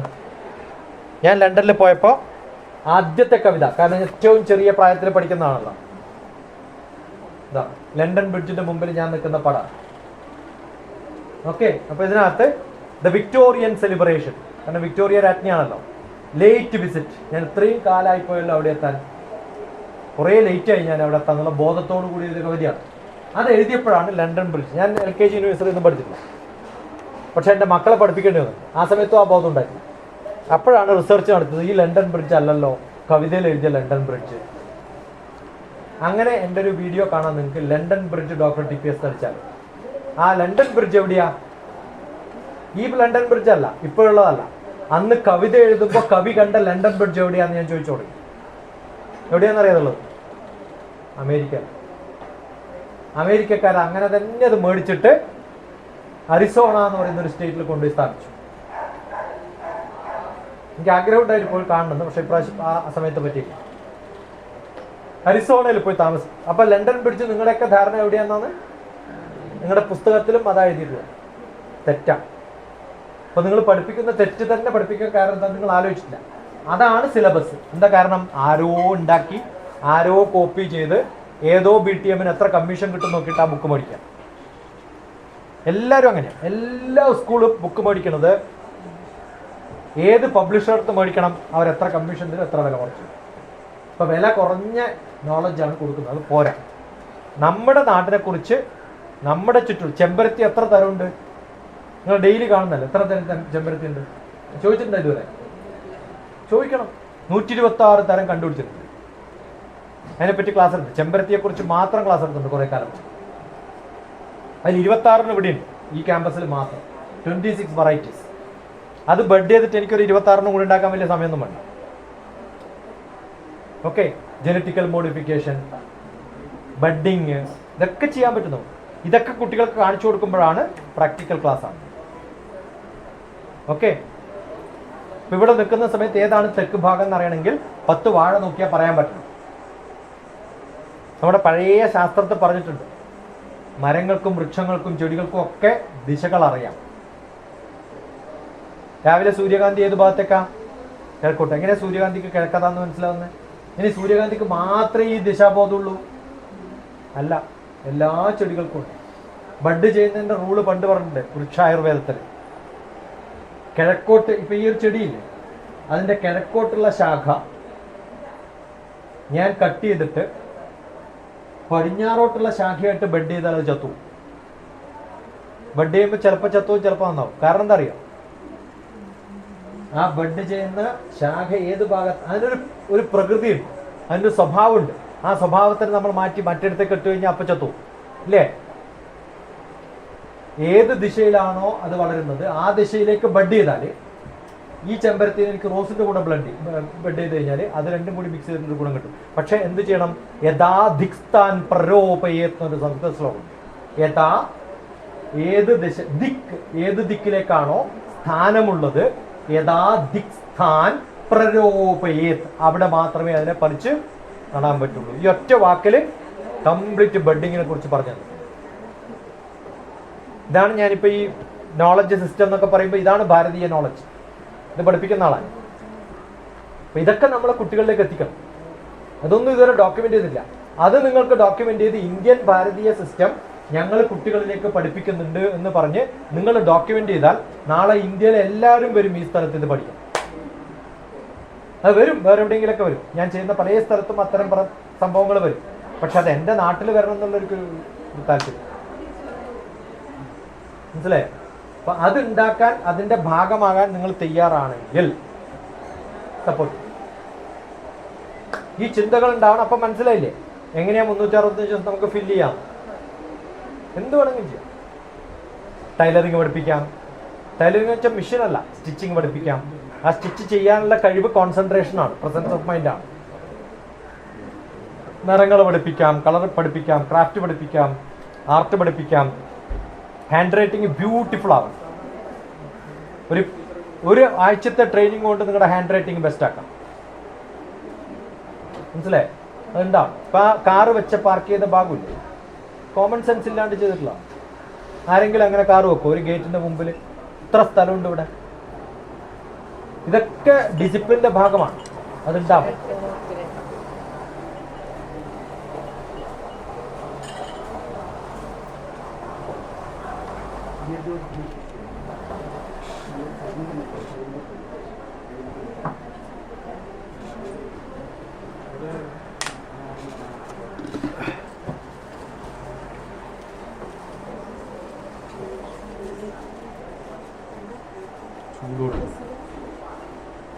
ചൂടല്ല, പുറത്തേ ചൂട്. അതിൻ്റെ ഇടയിൽ ചായ വേണ്ട വേണ്ട, ഞാൻ വെള്ളം വേണ്ട വേണ്ട. അപ്പൊ നിങ്ങൾ ഗ്രൂപ്പ് ആവുക, എന്നിട്ട് ആരൊക്കെ തുടങ്ങും, ഏതെങ്കിലും ഒരു ഭാഗം പറയാ, എൻ്റെ വീടിന്ന ഭാഗത്താണ് ഇത്ര പേരുണ്ട്. ഇന്ന് പറ്റിയില്ലെങ്കിൽ നാളെ അവരെ നിങ്ങൾ മാർക്കറ്റ് ചെയ്ത് ആളെയും കൊണ്ടുവരാൻ പറ്റുകയാണെങ്കിൽ we will start the train. മനസ്സിലായോ? അതിപ്പം 12 മണി വരെയാണ് ഉള്ളത്. നാളെ ഉച്ചയ്ക്ക് ശേഷം 3 മണി മുതൽ ഞങ്ങളുടെ ഗ്രൂപ്പ് വരും എന്ന് പറഞ്ഞ് നിങ്ങൾക്ക് വരാൻ ഞാൻ അങ്ങനെ വർക്ക് ചെയ്യുന്ന ആളാണ്. അങ്ങനെ ചെയ്യാൻ പറ്റിയാൽ ഈ ഒരു ആഴ്ചക്കുള്ളിൽ നമ്മൾ തീരുമാനിക്കും. അത് സ്റ്റാർട്ടിങ് LKG UKG ആവണമെന്നില്ല. ഇപ്പം ഈ നടത്തിയതുപോലെ ക്യാമ്പുകൾ ഹയർ ആയിട്ടുള്ള ആൾക്കാർക്ക് നിങ്ങൾക്ക് തുടങ്ങാം. എന്നിട്ട് ബാക്കിയുള്ള സ്റ്റെപ്പ് അടുത്ത സ്റ്റെപ്പിലേക്ക് അടുത്ത പ്രാവശ്യം നിങ്ങൾക്ക് പോകും.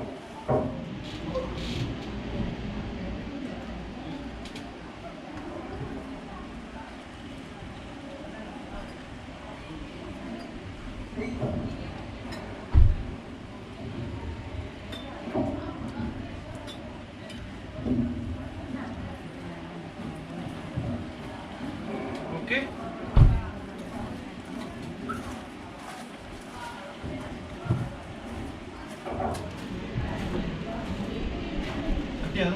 കവിത ഞാൻ നോക്കി. പ്രാരഭ്യതേ അതല്ല ഇതാ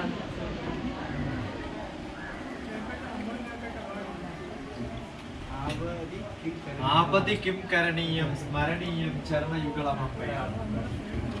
സ്ഥിരം കേൾക്കുന്ന പക്ഷെ എന്റെ അർത്ഥം ചോദിക്കാം. ഓ അതാണ് വിട്ടക്കും വീണ്ടും.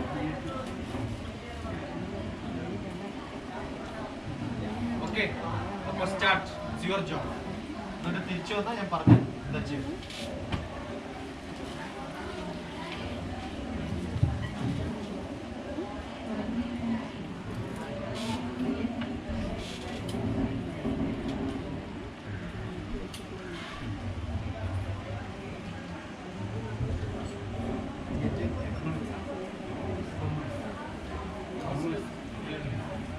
ഫസ്റ്റ് തുടങ്ങിയതിന് ശേഷം കൊമേഴ്സ് ബി എഡ് പണ്ടുണ്ടായിരുന്നു. Commerce was out of touch.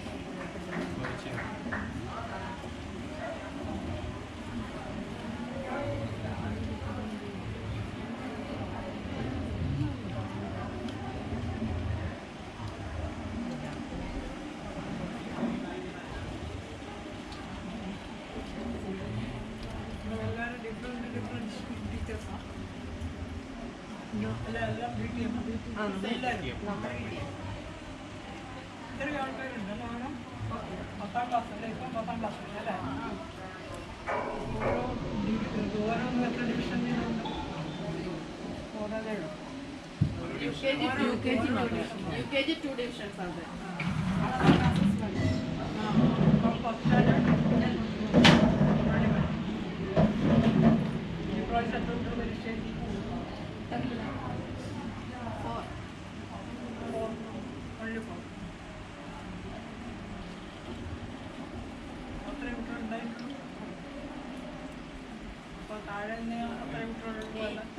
കുട്ടികൾ മാറുന്നു.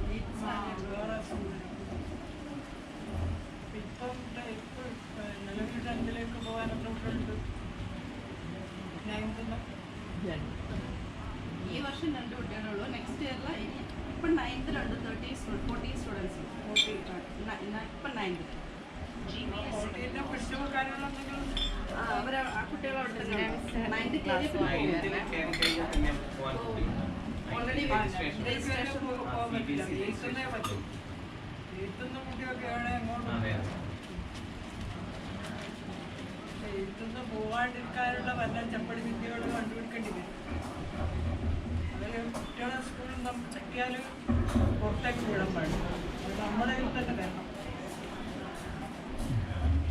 അതിൽ നിന്ന് പുറത്തേക്ക് പോകാന്ന് പറഞ്ഞാൽ നമ്മളെ ഇനബിലിറ്റി അല്ല അത് കാണിക്കുന്നത്. അതൊരിക്കലും പറ്റില്ല. അപ്പോൾ അതിനെങ്ങനെയാന്ന് ആ കുട്ടികളെ നമ്മൾ നിലനിർത്താന്നുള്ള ആ ട്രിക്കുകളെ നമ്മൾ നേരത്തെ പ്രയത്നം ചെയ്ത് എടുക്കണം. ആ കുട്ടികളെ എങ്ങനെയെല്ലാം മോട്ടിവേറ്റ് ചെയ്താലെന്ന് നമ്മളെടുത്ത് തന്നെ വ്യത്യാസം. അപ്പോൾ അങ്ങനെ വരുമ്പോൾ കുട്ടികൾ ഇപ്പോൾ 9th 2 എന്ന് പറയുമ്പോൾ ഇനിയുള്ള കുട്ടികളെ കൂടുതൽ കുട്ടികൾ വരും, ഉറപ്പായിട്ട് വരും. വരാണ്ടൊന്നും പോലെ കുട്ടികൾ വരും. പക്ഷെ നമ്മളെ രീതികളും നമ്മളെ അപ്രോച്ചും എല്ലാം മാറ്റിക്കഴിഞ്ഞാൽ കുട്ടികൾ വരും, ഉറപ്പായിട്ട്. നമ്മൾ തളർന്നു പോയാലും കുട്ടികൾ പിന്നെ വരില്ലെന്നുള്ളൊരു ഉറപ്പല്ല. അതായത് ഈ പറഞ്ഞ ഈ കാര്യങ്ങളെല്ലാം നമ്മൾ ഇപ്പം പറഞ്ഞുകൊണ്ടിരിക്കുന്നില്ലേ, പറഞ്ഞില്ലേ, ആ കാര്യങ്ങളെല്ലാം കുറേ ഉൾക്കൊണ്ടിട്ട് ഒരുപാട് മാറ്റങ്ങൾ ഈ ടൈമിൽ സംഭവിക്കണം. കാരണം ഇത് കുട്ടികളെ ആ ഏജ് എന്ന് പറയുന്നത് ഒരു പ്രത്യേക സമയമാണ്. കുട്ടികളെ 7ാം ക്ലാസ് 8ാം ക്ലാസ് എന്നൊക്കെ പറഞ്ഞാൽ എങ്ങനെ കുട്ടികളെ മോൾഡ് ചെയ്യാൻ പറ്റും? നമ്മളെ കയ്യിൽ ഇരിക്കുന്ന കുട്ടികൾ. അപ്പോൾ ഇങ്ങനെയല്ല ഇപ്പം ബി എഡ് ചെയ്യുന്ന കുട്ടികൾക്ക് ഇപ്പം ബി എഡ് കഴിഞ്ഞതല്ലേ ഉള്ളൂ ചെയ്തുകൊണ്ട്. ഇപ്പം ചെയ്യരുത്. ഞങ്ങളെല്ലാം ഇപ്പോൾ അടുത്ത കാലത്താണ് 2 വർഷമായി. അപ്പോൾ ആ 2 വർഷം എന്ന് പറയുമ്പോൾ അവർക്ക് അതിൻ്റെ അഡ്വാൻറ്റേജ് ഉണ്ടാവുമല്ലോ ധാരാളം. ടീച്ചിങ് പ്രാക്ടീസ് തന്നെ അധികം മാസം ഞങ്ങളെല്ലാം പിന്നെ 1 മാസമില്ല ടീച്ചിങ് പ്രാക്ടീസ്. നമ്മളെല്ലാം ആ സമയത്ത് 1 മാസം 10-20 ദിവസം ഉണ്ടാവും. അപ്പോൾ ഒരു 3 മാസത്തോളം അത് ഒരേ സ്കൂൾ തന്നെയാണ്. ഒരേ സ്കൂൾ തന്നെ. ഇപ്പോൾ പുതുതായിട്ട് ടീച്ചിങ് B.Ed ചെയ്ത ആൾക്കാർക്ക് ഇപ്പം കുറേ കാര്യങ്ങൾ പറഞ്ഞു തരാനുണ്ടാവും അല്ലേ? നിങ്ങളെല്ലാം B.Ed ചെയ്തവരല്ലേ എല്ലാവരും? എല്ലാം 1 വർഷം ചെയ്തവരായിരിക്കും അല്ലേ? 2 വർഷം ചെയ്തവരായിരുന്നു ഇതേ കൂട്ടത്തിൽ? ഇല്ല. എല്ലാം നിങ്ങളെല്ലാം നടുവിൽ വാസികൾ തന്നെയാണ് എല്ലാവരും? ദൂരെന്ന് വരുന്നവരാരുണ്ട? ഞാൻ കുടിയാൻമല. അതെല്ലാം നടുവിൽ പെട്ടോ. പിന്നെ നടുവിൽ കുറച്ചും കൂടെ പെരുമ്പടമെല്ലാം നമ്മുടെ ചുറ്റുവട്ടമുള്ള ഒരു റൗണ്ട് വരച്ചാൽ അത് ക്ലീനാണ്.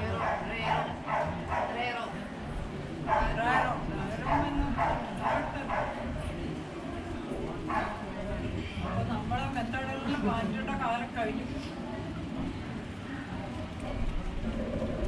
ഇപ്പോൾ ഓരോ സ്കൂൾ തുടങ്ങിയിട്ട് തന്നെ ചില സ്കൂളിൽ നിങ്ങൾ കാണുന്നുണ്ടാവും ചിലപ്പോൾ ഓരോ വർഷം കഴിയുന്നത് കുട്ടികൾ സ്ട്രെങ്ത് കൂടി വരുന്ന ചില സ്കൂളുകളുണ്ട്. ഇല്ല നമ്മുടെ ചുറ്റുവട്ടം നമുക്കൊന്നും ഇപ്പോൾ ഇവിടെ ആലക്കോട സെന്റ് മേരീസ്.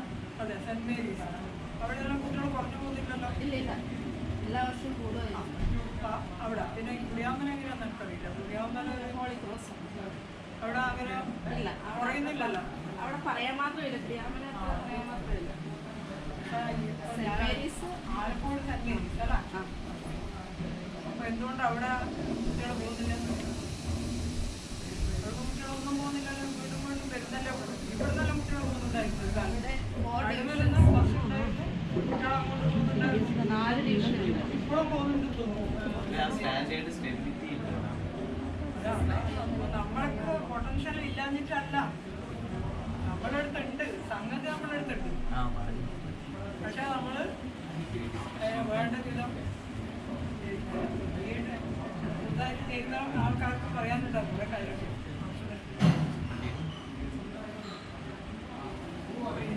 ഇന്ന് എല്ലാവരും പുതിയൊരു ലെവലിലാണ് ഉള്ള കുട്ടികൾ. അവർ ടീച്ചേഴ്സിനെ വിലയിരുത്താൻ തുടങ്ങിയിട്ട് കുറേ കാലമായി. ഓരോ ടീച്ചേഴ്സിനെയും കുട്ടികൾ വിലയിരുത്തുന്നത് പണ്ടൊന്നും അങ്ങനെയൊന്നും ഒരു പരിപാടി ഉണ്ടായിട്ടില്ല. ആ കുട്ടികൾ നിങ്ങൾ ടീച്ചേഴ്സ് ഒരു 4 ദിവസം കുട്ടികളുടെ അടുത്ത് വരുമ്പോൾ തന്നെ കുട്ടികൾ നിങ്ങളെ വിലയിരുത്തി കഴിഞ്ഞു. ഇന്ന ടീച്ചർ ഇതാണ് അവരുടെ ലെവൽ. അത് ഓരോന്നും കുട്ടികൾ മനസ്സിലാക്കി കഴിഞ്ഞിട്ട് പിന്നെ ആ കുട്ടികൾ പെരുമാറുന്നതും ആ രീതിയിലായിരിക്കും. അപ്പോൾ അതാണ് ഫസ്റ്റ് ഇംപ്രഷൻ എന്ന് പറയുന്നില്ലേ നമ്മൾ. അത് വെറുതെ അല്ല, സത്യമാണ്. ഫസ്റ്റ് ഇംപ്രഷൻ എപ്പോഴും ഏതായാലും.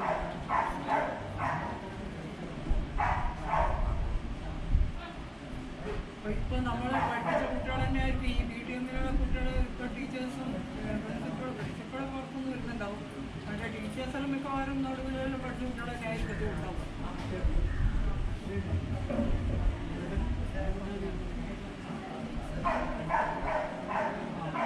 ഇപ്പോഴത്തെ രീതിയിൽ ഇപ്പം കുറച്ച് പണിയെടുക്കണം. ആദ്യം നല്ല വർക്ക് ചെയ്യണം. നല്ല വർക്ക് ചെയ്യാൻ നമ്മൾ ഇതാവണം, സാക്രിഫൈസ് ചെയ്തിട്ട്. എന്നാലേ അതിൻ്റെ റിസൾട്ട് വരും. അതിന്റെ നമ്മുടെ സൈഡ് ബിസിനസ് ആയിട്ട് വിജയിക്കും. 100% ഇപ്പം എൻ്റെ പണി നിങ്ങളുടെ കുട്ടി ഉണ്ടായിരുന്നു.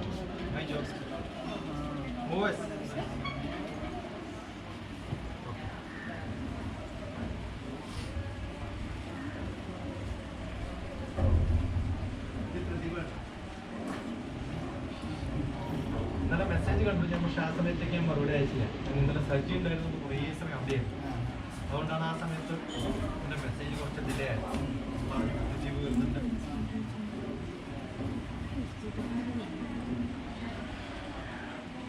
ഇപ്പൊ ഈ ടീച്ചർ പോയില്ലേ, അമേരിക്കയിൽ ഏത് ജോലി ചെയ്യുന്ന ആൾ അവരുടെ ബന്ധുക്കള് ഹോസ്പിറ്റൽ, മക്കളെ സ്കൂളിൽ നിന്ന് പിക്കപ്പ് ചെയ്യും.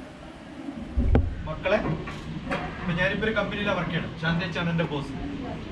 എൻ്റെ കുട്ടി സ്കൂളിൽ നിന്ന് പിക്കപ്പ് ചെയ്യണം, അല്ലെങ്കിൽ സ്കൂളിൽ നിന്ന് വിളിച്ചു, ഞാൻ പെർമിഷൻ എടുക്കാണ്ട് പോകാനുള്ള പെർമിഷൻ ഗവൺമെന്റ് കൊടുക്കും. ആ സമയത്ത് എന്നോട് പോവരുതെന്ന് പറഞ്ഞു നീയായിരിക്കും, അത് റെക്കോർഡ് ചെയ്ത് ഗവൺമെന്റ് അടിച്ച ഇവർ അപ്പ ചെയ്യും. അതുകൊണ്ട് ഒരു പാരന്റ്സും കുട്ടികളെ സ്കൂളിലേക്ക് അയക്കാറുണ്ട്. കാരണം സ്കൂളിൽ അയച്ചു കഴിഞ്ഞാൽ അവരെ വിളിക്കുമ്പോൾ പോകണം, എന്റെ പണി നിർത്തണം. ഒരിക്കലും പബ്ലിക് ട്രാൻസ്പോർട്ടിൽ കുട്ടികളെ അയക്കാൻ പാടില്ല, സ്കൂൾ ബസ് മാത്രം. സ്കൂൾ ബസ്സില്ല, ഉണ്ടായാലല്ലേ അയക്കാൻ പറ്റും, മിക്കവാറും സ്കൂൾ ബസ്സില്ല. അപ്പോൾ ഞാൻ ഡ്രോപ്പ് ചെയ്യണം, അല്ലെങ്കിൽ എൻ്റെ വൈഫ്, അച്ഛനും അമ്മയെ ഡ്രോപ്പ് ചെയ്യാൻ പാടില്ല. വേറൊരാളും പിക്കപ്പിനും ഇന്ന് എനിക്ക് പോകാൻ പറ്റില്ല എന്നാൽ നാടൻ കുട്ടിൻ്റെ സ്കൂൾ അയക്കില്ല. അപ്പൊ എപ്പോഴും കുട്ടികളെ പിക്കപ്പ് ചെയ്യലും ഡ്രോപ്പ് ചെയ്യലും അതിന്റെ പണിയാണ് പാരന്റ്സിന്റെ. അപ്പൊ ഈ പാരന്റ്സിന് ഇതും പണിയാണ്. പിന്നെ അവിടെ പോയാൽ പഠിപ്പിക്കുന്നതൊക്കെ ഇന്റർനെറ്റിൽ കിട്ടും. ഇന്റർനെറ്റിൽ കിട്ടാത്ത ഒരു സാധനമില്ല നിങ്ങൾ പഠിപ്പിക്കണം. അപ്പൊ ഹോം സ്കൂളിംഗ് ഏറ്റവും കൂടുതൽ ലോകത്താണ് ചെയ്യുന്നത് അമേരിക്കയിലാണ്. അതിന് കാരണം ഗവൺമെന്റ് സിസ്റ്റം. 2, വീട്ടിൽ ഇന്റർനെറ്റ് ഉണ്ട്. 3, ഒരു എക്സ്ട്രാ പഠിപ്പിക്കാനുള്ള കഴിയും. 4-മത്തെ കാര്യം ഹൈ ഫീസാണ് നല്ല സ്കൂൾ. എൻ്റെ ഏറ്റവും തൊട്ടടുത്ത സ്കൂൾ BTM ആണോ നെടുൽ ഹൈസ്കൂളാണോ നോക്കാം. അങ്ങനെ സ്കൂൾ തുടങ്ങാൻ സമ്മതിക്കില്ല അവിടെ. നമ്പർ 1, ഒരു കൗണ്ടിയിൽ ഒരു സ്കൂളിൽ തുടങ്ങാൻ സമ്മതിക്കില്ല. അപ്പൊ ഏതാണോ എൻ്റെ സർക്കിൾ, അതിനെ സ്കൂൾ ഡിസ്ട്രിക്റ്റ് എന്നാണ് ഡെഫിനേഷൻ. സ്കൂൾ ഡിസ്ട്രിക്റ്റ് എന്ന് പറഞ്ഞാൽ നമ്മുടെ ഡിസ്ട്രിക്റ്റ് പോലെ അല്ല, സ്കൂളിന് ചുറ്റുമുള്ള ഏറ്റവും തൊട്ടടുത്ത് ആ സ്കൂളിലേക്ക് പറഞ്ഞയച്ചാൽ ഫ്രീ എഡ്യൂക്കേഷൻ. സ്കൂൾ കടന്ന് വേറെ സ്കൂളിൽ പോയാൽ ഹൈ ഫീസ്. അപ്പൊ ആളെന്ത് ചെയ്യും, എനിക്ക് ഏതെങ്കിലും ഒരു വീട്ടില് സ്കൂളിൽ ചേർക്കണം തോന്നിയാൽ എൻ്റെ വീട് ആ സ്കൂളിൽ എടുത്തുകൊള്ളും. അപ്പൊ സ്കൂൾ ഡിസ്ട്രിക്ട്, സ്കൂളിന്റെ ക്വാളിറ്റി അനുസരിച്ചിട്ടാണ് അവിടുത്തെ റിയൽ എസ്റ്റേറ്റിന്റെ പൈസ. അപ്പൊ അവിടുത്തെ സ്കൂൾ എഡ്യൂക്കേഷൻ ആകെ പൊടിച്ചെഴുതിയത് ഈ നിയമങ്ങൾ വന്നപ്പോഴാണ്. അത് നിങ്ങൾക്ക് പഠിക്കണമെങ്കിൽ ഡി സ്കൂളിംഗ് എന്ന് പറഞ്ഞ് കുറേ ഡോക്യുമെന്ററീസ് എങ്ങനെയാണ് അവിടുത്തെ എഡ്യൂക്കേഷൻ ഇങ്ങനെയാക്കി മാറ്റിയത്. അതുകൊണ്ട് ആൾക്കാർക്ക് സ്കൂൾ പോകാണ്ടിരിക്കുന്നതിനാണ് ഡി സ്കൂളിംഗ് എന്ന് പറയുന്നത്. ആ ഡി സ്കൂളിംഗ് സാഹചര്യത്തിൽ വരാൻ കാരണം എന്താണെന്ന് പറയാം, പഠിക്കണം. സോ ഇറ്റ്സ് ഡി സ്കൂളിംഗ്, അൺസ്കൂളിംഗ് അല്ലെങ്കിൽ ഡ്യൂ സ്കൂളിംഗ് എന്ന 2 തരത്തിൽ. അപ്പൊ അവർക്ക് എങ്ങനെ സ്കൂൾ നടത്തണം എന്നുള്ളതിന് ഇപ്പൊ ഞാനിപ്പോ ചെയ്യുന്ന ഈ പണിയുണ്ടല്ലോ, അതേപോലെ തന്നെ കൺസൾട്ടൻസിയും കൗൺസിലിങ്ങിനും ആൾക്കാരുണ്ട്. അവരുടെ ജോബ് തന്നെ അത്തരം ഹോം സ്കൂളിംഗ്, ഓരോ വീട്ടിലും സ്കൂളിലേക്ക് എങ്ങനെയാണ് ആൾക്കാരെ, ഞാൻ പഠിപ്പിച്ചു വിട്ടിട്ടുള്ള കുട്ടികൾ ഇപ്പൊ അമേരിക്കയിൽ സെറ്റിൽ ചെയ്തിട്ടുള്ള അവിടെ ജോലി ചെയ്യുന്നവരൊക്കെ മക്കള് അവരുടെ വീട്ടിൽ തന്നെ പഠിക്കും. പക്ഷെ എന്ത് വിചാരിച്ചാൽ എല്ലാ ആഴ്ചയും ഏറ്റവും കൂടുതൽ ട്രാവൽ ചെയ്യുന്നത് അമേരിക്കക്കാരാണ്. ഇപ്പൊ ഞാനിപ്പോ ഇന്ത്യയിലെ എല്ലാ സ്റ്റേറ്റും ക്ലാസ് എടുക്കാൻ പോകുന്നു പഠിച്ചാൽ ഞാൻ പഠിക്കും. അവിടെ 6 മാസം ഉണ്ടാകുമ്പോൾ ഞാൻ ഒരു 10 സ്റ്റേറ്റ് കിട്ടും. കാരണം ഓരോ വീക്കെൻഡിലും വണ്ടി എടുത്തിട്ട് കറങ്ങാം. അപ്പൊ ഈ ഡ്യൂ സ്കൂളിംഗ് ചെയ്യുന്ന ഈ പാരന്റ്സിന്റെ ഈ കുട്ടികളെയും കൊണ്ട് ഒരു ബീച്ചിൽ പോകും. അവിടെ അങ്ങനെയുള്ള ഒരു 10 പേരുണ്ട്. അവരെല്ലാം കൂടി മിങ്കിൾ ചെയ്ത് കുട്ടികളുടെ സോഷ്യൽ സ്കിൽ ഇമ്പ്രൂവ് ചെയ്യും. അപ്പൊ അവര് മിക്സ് ചെയ്തിട്ട് അവരുടെ എക്സ്പീരിയൻസ് ഷെയർ ചെയ്യും. അതാണ് ഞാൻ ഈ ക്ലസ്റ്റർ പരിപാടിയിൽ പറയുന്നത്. അപ്പൊ ഇത്തരം കുറേ സംഭവങ്ങൾ പഠിച്ചിട്ട് അത് ഈ നമ്മുടെ ഈ സിറ്റുവേഷനിൽ എങ്ങനെ ഇംപ്ലിമെന്റ് ചെയ്യുക എന്നുള്ളതാണ് ഇപ്പൊ ഞാൻ ശ്രമിക്കുന്നത്. അപ്പൊ ഇത് ഏത് സിസ്റ്റം എന്ന് ചോദിച്ചാൽ അമേരിക്കൻ സിസ്റ്റമാണ്. ഇതാണ് ശരിക്കും പറഞ്ഞ American system. Once in a while they will go to some place, share the experience. ആ ഷെയർ ചെയ്യാൻ പറ്റുന്ന ഒരു സ്ഥലം നമ്മൾ ചിലപ്പം ഏതെങ്കിലും പിക്നിക് സ്പോട്ട് ആയിരിക്കും, അല്ലെങ്കിൽ ബീച്ച് ആയിരിക്കും. അപ്പൊ ഔട്ടിങ്ങുമായി ഷെയറിങ്ങുമായി. ഞാൻ ഈ പറഞ്ഞിട്ടുള്ളത് വെസ്റ്റ് ബംഗാളിൽ നിന്ന് വരും, രാജസ്ഥാനിൽ നിന്ന് വരും, അല്ലെങ്കിൽ നമ്മൾ അങ്ങോട്ട് പോകും, അവരുമായിട്ട് മിക്സ് ചെയ്യുക, അവരുടെ ഫാമിലിയും എല്ലാവരും കൂടി പോകണം, അപ്പോഴേ മിക്സ് ചെയ്യാം.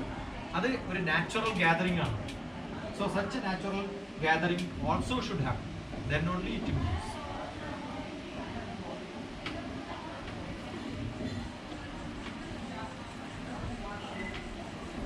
അപ്പൊ നിങ്ങൾ ഗ്രൂപ്പ് ഉണ്ടാക്കിയിട്ട് തുടങ്ങണം, വെറുതെ ഇരുന്നോണ്ട് കാര്യമില്ല. I will not feed you, or you should have questions. കുറെ ചോദ്യം ചോദിക്കാൻ പറ്റണം, അപ്പോഴേ എഡ്യൂക്കേഷൻ ഉണ്ടാവും. റൈറ്റ്.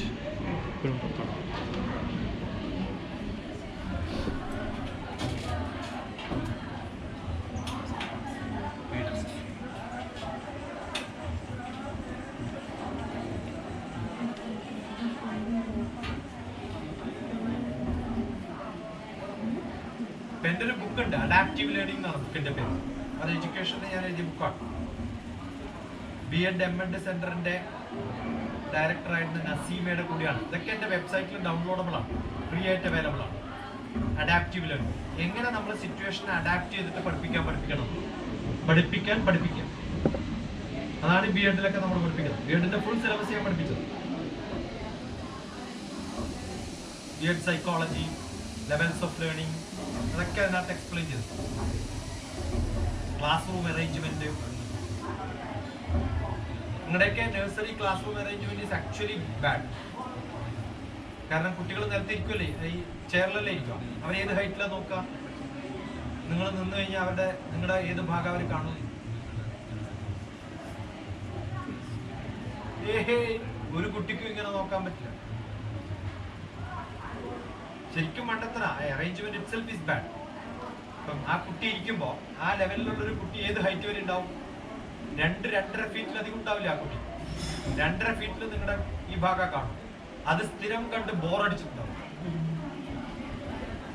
അതുകൊണ്ട് ക്ലാസ്സുകളിൽ നിന്ന് ക്ലാസ് എടുക്കുന്നത് തന്നെ ക്ലാസ് റൂം അറേഞ്ച്മെന്റിന്റെ ഭാഗമാണ്. അറിയാവുന്നു, നിങ്ങളുടെ ധാരണ കുട്ടികളുടെ ഇടയിൽ പോകുന്നതാണ് നല്ലതെന്നാണ്. എനിക്ക് നിങ്ങളുടെ അടുത്ത് വരാൻ പറ്റാത്തതുകൊണ്ടല്ല ഞാൻ ഇവിടെ ഇരിക്കുന്നത്. ഇവിടെ ഇരുന്നാലേ നിങ്ങൾക്ക് എല്ലാവർക്കും കാണാൻ പറ്റുള്ളൂ. അപ്പോൾ 4 ഫീറ്റ് മാറി കുട്ടികളിൽ നിന്നേ നിൽക്കാവൂ ടീച്ചേഴ്സിന് റൂളുണ്ട്. നിങ്ങൾ പഠിച്ചിട്ടുണ്ടാവില്ല, സിലബസിൽ ഉണ്ടാവും. B.Ed-ന്റെ സിലബസിലൊക്കെ ഉണ്ടാവും ക്ലാസ് റൂം അറേഞ്ച്മെന്റ്. പക്ഷെ അത് പരീക്ഷയ്ക്ക് എഴുതിയിട്ടുണ്ടാവും, ഇംപ്ലിമെന്റ് ചെയ്തിട്ടുണ്ട്. പക്ഷെ അത് ചെറിയ കുട്ടികൾക്ക് ബാധകമാണോ എന്ന് വെച്ചാൽ അല്ല. അതിനൊക്കെയുള്ള ഡിഫറെന്റ് സ്റ്റൈല് സിസ്റ്റംസ് ഒക്കെ ഉണ്ടാക്കിയെടുക്കലാണ് നമ്മുടെ ലക്ഷ്യം. ഓരോ ചെറിയ ഭാഗവും നോക്കിയിട്ട് കണ്ടുപിടിക്കും. അതുകൊണ്ട് കേരളത്തിൽ ജോലി കിട്ടാൻ ബുദ്ധിമുട്ടൊന്നുമില്ല, കാശുണ്ടാക്കാൻ ബുദ്ധിമുട്ടില്ല. ഇപ്പൊ ഈ നാഷണൽ ഫൗണ്ടേഷന്റെ മസൂദ എന്ന് പറയുന്ന അവർക്ക് സ്കൂൾ തുടങ്ങാൻ വേണ്ടിയിട്ടുള്ള സ്ഥലം ഞാനിപ്പോൾ ഡൽഹി പോയ സമയത്ത് നോക്കി. ഓരോ ബിൽഡിങ്ങിന്റെയും വാടക 15 ലക്ഷം റുപ്യാണ്. അപ്പൊ 15 ലക്ഷം റുപ്യ ഡൽഹിയിൽ ഒരു വാടക എടുത്തിട്ട് തുടങ്ങാൻ ഒരു നഴ്സറി സ്കൂൾ നടത്തുന്ന ടീച്ചർക്ക് ധൈര്യം വേണമെങ്കിൽ അവരെത്ര രൂപ ഉണ്ടാക്കണ്ടെന്ന് ആലോചിച്ചു.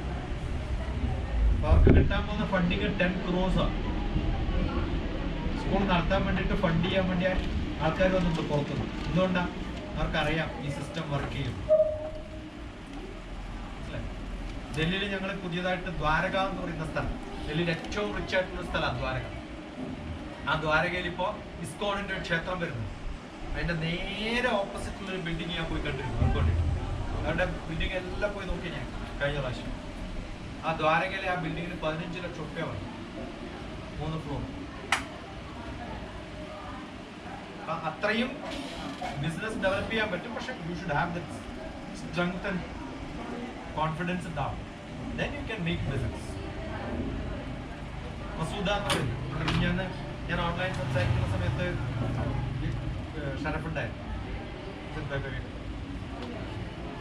അത് ഓൾ ഇന്ത്യയിൽ നടക്കും. ഇപ്പം ചെന്നൈയിൽ വരുന്നുണ്ട്, മെയില് കൽക്കട്ടയിൽ അവർ തുടങ്ങിയിട്ടുണ്ട്. പല സ്ഥലത്തും തുടങ്ങും. അതിൻ്റെ അതാണ് എൻ്റെ അതിനകത്ത് ബ്ലൂമിംഗ് ഇറ എന്ന് കാണും. അപ്പോൾ ബ്ലൂമിംഗ് ഇറയുടെ ചീഫ് എഡ്യൂക്കേഷൻ ഓഫീസറാണ്. എനിക്ക് ബിസിനസ് പാർട്ട്ണർ ആവേണ്ട ആവശ്യം. Otherwise I become one of the directors. Director ആയാൽ എല്ലാത്തിലും പെടണം, കച്ചവടത്തിലൊക്കെ പെടണം.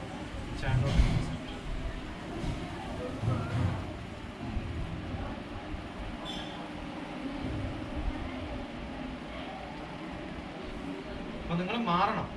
നിങ്ങളൊക്കെ അത്തരം ഓൺട്രപ്രൈനേഴ്സ് ആയിട്ട് മാറണം എന്നല്ല, ബിസിനസ് ഐക്കോണായിട്ട് മാറണം.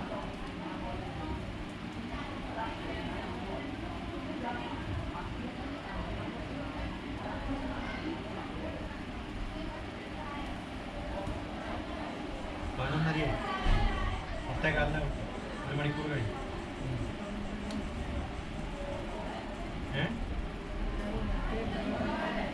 അല്ല, നമ്മൾ പഠിക്കൂല. അത് നിങ്ങൾ പഠിപ്പിച്ച ടീച്ചർമാർ പഠിപ്പിച്ചത് നമ്മൾ കൊണ്ടുവരുമെന്ന് പറഞ്ഞാൽ കൊണ്ടുവരും. തീർന്നു ഇങ്ങനെ വരണം. ഞാൻ കഴിഞ്ഞു എന്ന് പറഞ്ഞ് വരുന്നവരാണ് ലീഡേഴ്സ്. വിളിച്ചാൽ വരുന്നവർ ഫോളോവേഴ്സ് ആണ്. നിങ്ങളെല്ലാം ഫോളോവേഴ്സിനെ ഉണ്ടാക്കണം, ഞാൻ ലീഡേഴ്സിനെ ഉണ്ടാക്കും. കഴിഞ്ഞു എന്ന് 10 പ്രാവശ്യം പോയി ചോദിക്കേണ്ട കാര്യമൊന്നും എനിക്കില്ല. ഞാൻ ഇങ്ങോട്ട് വരേണ്ടത് അവരുടെ കടമയാണ്. 1 മണിക്കൂർ കഴിഞ്ഞു എന്നുള്ള ബോധം അവർക്കുണ്ടാവും. അപ്പോൾ ആ പങ്ക്ച്വാലിറ്റി ഉണ്ടാക്കിയെടുക്കും. നിയമം അതാണ് നിയമം.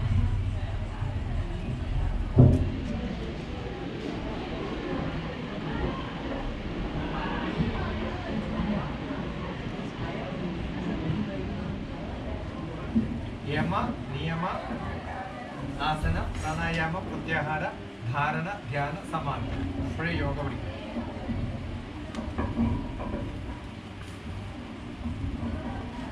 ധൈര്യമില്ലെങ്കിൽ അവർക്കൊന്നും ചെയ്യാൻ പറ്റില്ല. പ്ലാനിങ് ഉണ്ട്, എല്ലാവർക്കും ചെയ്യണമെന്ന് ആഗ്രഹമുണ്ട്, ഒന്നും നടക്കില്ല. എന്താ കാരണം? ഓൺട്രപ്രനർഷിപ്പിന് ഉദ്യമം കാര്യമില്ല, സാഹസം. ഉദ്യമം കഴിഞ്ഞ ഉടനെ എന്ത് വേണം? ജമ്പ് ഇൻ ടു ആക്ഷൻ തുടങ്ങുക എന്നുള്ളതാണ്. ഞാൻ എത്ര പ്രാവശ്യം പറഞ്ഞു, നിങ്ങൾ തീരുമാനിക്കുക, ഒരു ഗ്രൂപ്പ് ഉണ്ടാക്കുക. അപ്പൊ ഞാൻ പിടിച്ച് ഗ്രൂപ്പ് ഉണ്ടാക്കിയാൽ ചിലപ്പോൾ വരും, ആവശ്യമില്ല എനിക്ക്. അതില്ലാണ്ട് നാളെ വരേണ്ട കാര്യമേ ഇല്ല. പ്ലാൻ ഉണ്ടാക്കിയിട്ട് നിങ്ങൾ ഇന്നെടുത്ത് തുടങ്ങാൻ പറ്റുമെന്ന് പറഞ്ഞാലേ നാളെ വരണം. അല്ലെങ്കിൽ പിന്നെ ഈ ക്ലാസ് യൂസ്ലെസ് ആണ്. കുറെ തിയറി പിടിച്ചിട്ട് കാര്യം. സാഹസം, ഉദ്യമം, സാഹസം. അടുത്ത് പറഞ്ഞ ശാന്തിച്ച് പറഞ്ഞ സംഭവം ഇല്ലാത്തതുകൊണ്ടാണ്. എന്താണ്? ധൈര്യം. ഇത് തുടങ്ങി നിന്നുപോയാലോ? നിന്നുപോയാ എന്താ? നിങ്ങളൊരു ക്ലാസ് തുടങ്ങി, LKG കഴിഞ്ഞു, എനിക്ക് UKG നടത്താൻ പറ്റുന്നില്ല, BTA എടുത്തോളല്ലോ. അതല്ലേ ഗ്യാരണ്ടി. മനസ്സിലായോ? ആ ധൈര്യം ഉണ്ടാവണം. ഉദ്യമം, സാഹസം, ധൈര്യം. പിന്നെന്ത് വേണം? ബുദ്ധി, ശക്തി. എനിക്ക് വയ്യ, നാളെ പാരലിറ്റിക് അറ്റാക്കായി, എനിക്ക് നടത്താൻ പറ്റൂല. അതൊന്നും ഇല്ലാത്തവരാണല്ലോ. ഇല്ലാത്ത സമയത്ത് ചെയ്തില്ലേ പിന്നെ അത് അസുഖം വന്നിട്ട് പറഞ്ഞിട്ട് വല്ല കാര്യമുള്ളൂ. ഇപ്പൊ കണ്ണും കാതും ഒക്കെ വർക്ക് ചെയ്തില്ലേ പിന്നെ എപ്പോഴാണ് വർക്ക് ചെയ്യുക? ഉദ്യമം, സാഹസം, ധൈര്യം, ബുദ്ധി, ശക്തി. പിന്നെ പരാക്രമം എന്നാണ് ശാന്തി തുടങ്ങാൻ എന്ന് പറയുമ്പോ ഇതൊന്നും നടക്കൂല എന്നിങ്ങനെ പറഞ്ഞു പോവുകയുള്ളൂ. വേറെ നടക്കാൻ അങ്ങനെ പറയുന്ന ഒരാൾ ഒരൊറ്റ അടി കൊടുക്കും. എന്നിട്ട് നീ നിന്റെ പണി ഞാൻ എന്റെ പണി. ആ കഴിവിനെയാണ് പരാക്രമം. കുറേ ആൾക്കാരുണ്ട് നമുക്ക് ചുറ്റും. നടക്കില്ല. എൻ്റെ ഏട്ടൻ, ഞാൻ കാലിക്കറ്റ് യൂണിവേഴ്സിറ്റി ഡയറക്ടറായിട്ട് വരുമ്പോൾ ഏട്ടൻ പറഞ്ഞു, ഇത്രപ്പെട്ട യൂണിവേഴ്സിറ്റി വരാൻ പാടില്ല. ശ്രീധരൻ പറഞ്ഞത് എനിക്കറിയാം. അടുത്ത യൂണിവേഴ്സിറ്റി അടുത്ത മാഷന്മാർ സ്റ്റാൻഡേർഡ് ഇല്ല. കാരണം ഏട്ടൻ എൻ്റെ അടുത്ത ഓഫീസ് കണ്ടിട്ടുണ്ട്. ഫുള്ളി എയർ കണ്ടീഷൻ, ഗാർഡനിങ്ങിന് മാത്രം 5 ലക്ഷത്തിന്റെ കോൺട്രാക്ട് കൊടുക്കും നമ്മൾ. അങ്ങനെയുള്ള സ്ഥലത്ത് നിന്ന് ഞാൻ കാലിക്കറ്റ് യൂണിവേഴ്സിറ്റി പൊട്ട സ്ഥലത്ത് വരുന്നത് നമ്മൾ മഹാമോശമാണ് ആണെന്ന് പറഞ്ഞു. എന്നാ ഞാൻ വന്നിട്ട് നന്നാക്കിയിട്ടുള്ളൂ. ഒന്നുമില്ലെങ്കിൽ ഞാൻ പഠിച്ച യൂണിവേഴ്സിറ്റിയാണ്, നന്നാക്കാൻ നോക്കാൻ. കാരണം ഏത് ദിവസം പറ്റില്ല പറഞ്ഞാൽ എനിക്ക് അവിടെ തിരിച്ചു പോയാൽ എൻ്റെ ജോലി ഗ്യാരണ്ടിയാണ്. 13 മാസം കഴിഞ്ഞപ്പോൾ ഏട്ടൻ വന്നിട്ട് പറഞ്ഞു മാറ്റി കളഞ്ഞു. ആദ്യം വൈറ്റ് വാഷിന് വിളിച്ച സമയത്ത് പറഞ്ഞു എന്താണ് റിക്കവറി കൊടുക്കണം, മറ്റേ PWD സാങ്ഷൻ ആക്കണം.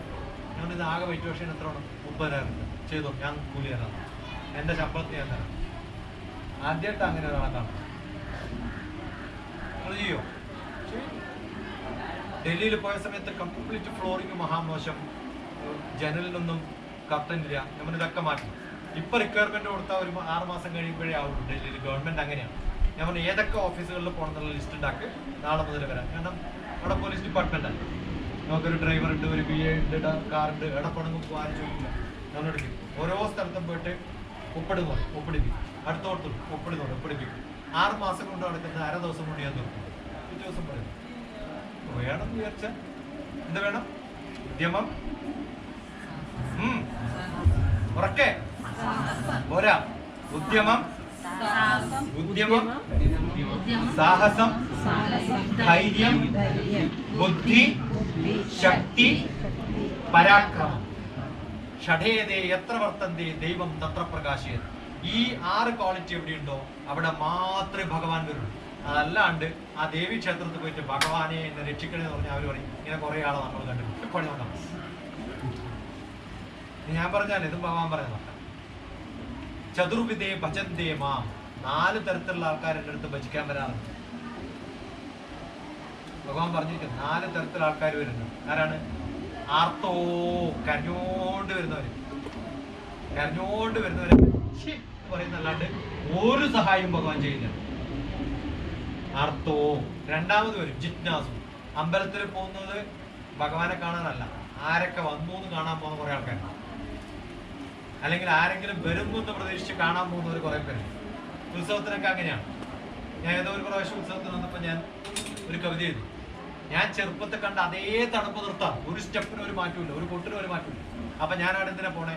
എല്ലാ കൊല്ലവും കുറെ കറുത്ത നരച്ച മുടിയിൽ മാറിയ ആൾക്കാരുണ്ട്, അവരെ കാണാൻ പറ്റിയൊരു സമയമാണ് അമ്പലത്തിൽ പോകുന്നത്. അതിനുവേണ്ടി മാത്രം ഞാൻ പോയതാന്ന് ഞാൻ എൻ്റെ കവിതയിൽ എഴുതിയിട്ടുണ്ട്. ആൾക്കാരെ കാണാനാ പോണേ, അമ്പലത്തിൽ ഉത്സവത്തിനും ദൈവത്തിനൊന്നും കാണാനല്ല. നീ എപ്പാ വന്ന് നീ എപ്പാ പോവാന്ന് ആരും വന്നു. ഇത് കേടുന്ന മനുഷ്യര് അപ്പൊ വളരെ 300 റുപ്യക്കാ മേടിച്ചത്. 300 റുപ്യ, അയ്യോ ഞാൻ ഇതേ സാരി 1500 മേടിച്ചു, ഒക്കെ ഹാർട്ട് അറ്റാക്ക് ആയി. ഇങ്ങനെ ആൾക്കാരെ പറ്റിക്കാൻ പറ്റി പോകുന്നതാണ്. ഒരു താല്പര്യം, ഉദ്യമം, സാഹസം ഇതൊക്കെ ഉണ്ടായിട്ട് കാര്യമില്ല. പോകുന്ന സ്ഥലത്ത് നമ്മൾ കൃത്യമായിട്ട് ഒബ്ജക്റ്റീവ് ആൻഡ് സ്കോപ്പ് എന്തിനാ പോകണമെന്ന് അറിയാം. അപ്പൊ ഭഗവാന് കൃത്യമായിട്ട് അറിയാം നിങ്ങളുടെ ഒബ്ജക്റ്റീവ് ആൻഡ് സ്കോപ്പ്. അർത്ഥോ ജിജ്ഞാസു അർത്ഥാർത്ഥി. മറ്റേ എന്താണ്? എനിക്ക് ജോലി കിട്ടണം, എന്റെ അയൽവാസി ചത്തു പോണേന്ന് പ്രാർത്ഥിച്ചിട്ട് വഴിപാട് കൊടുക്കുന്ന ഇഷ്ടം പോലെ ആൾക്കാർ അല്ലേ?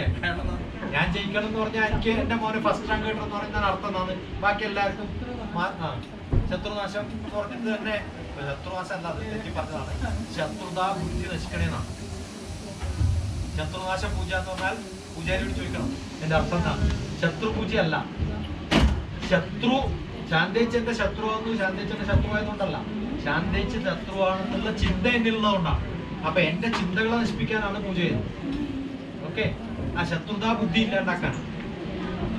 ഇതിനൊക്കെ ചെയ്യുമ്പോ അർത്ഥോ ജിജ്ഞാസു അർത്ഥാർത്ഥി ഒരു കൂട്ടം ആൾക്കാർ ആരാന്നറിയോ? ജ്ഞാനികൾ, അറിവുള്ള ആൾക്കാർ. ഭഗവാൻ ഏറ്റവും ഇഷ്ടം അറിവുള്ള ആൾക്കാർ. ബാക്കി ഒന്നും അറിവില്ലാത്ത ആൾക്കാരാന്ന് ഓൾറെഡി ആ ലാസ്റ്റ് സ്റ്റേറ്റ്മെന്റിൽ പറഞ്ഞു. കാരണം 3 ഗ്രൂപ്പിൽ അറിവില്ലാത്തതുകൊണ്ടാണ് ഇതൊക്കെ ആവുന്നത്. അറിവുണ്ടാവുമ്പോ ദുഃഖം ഉണ്ടാവില്ല, അറിവുണ്ടാവുമ്പോ അധികം ആർത്തി ഉണ്ടാവില്ല.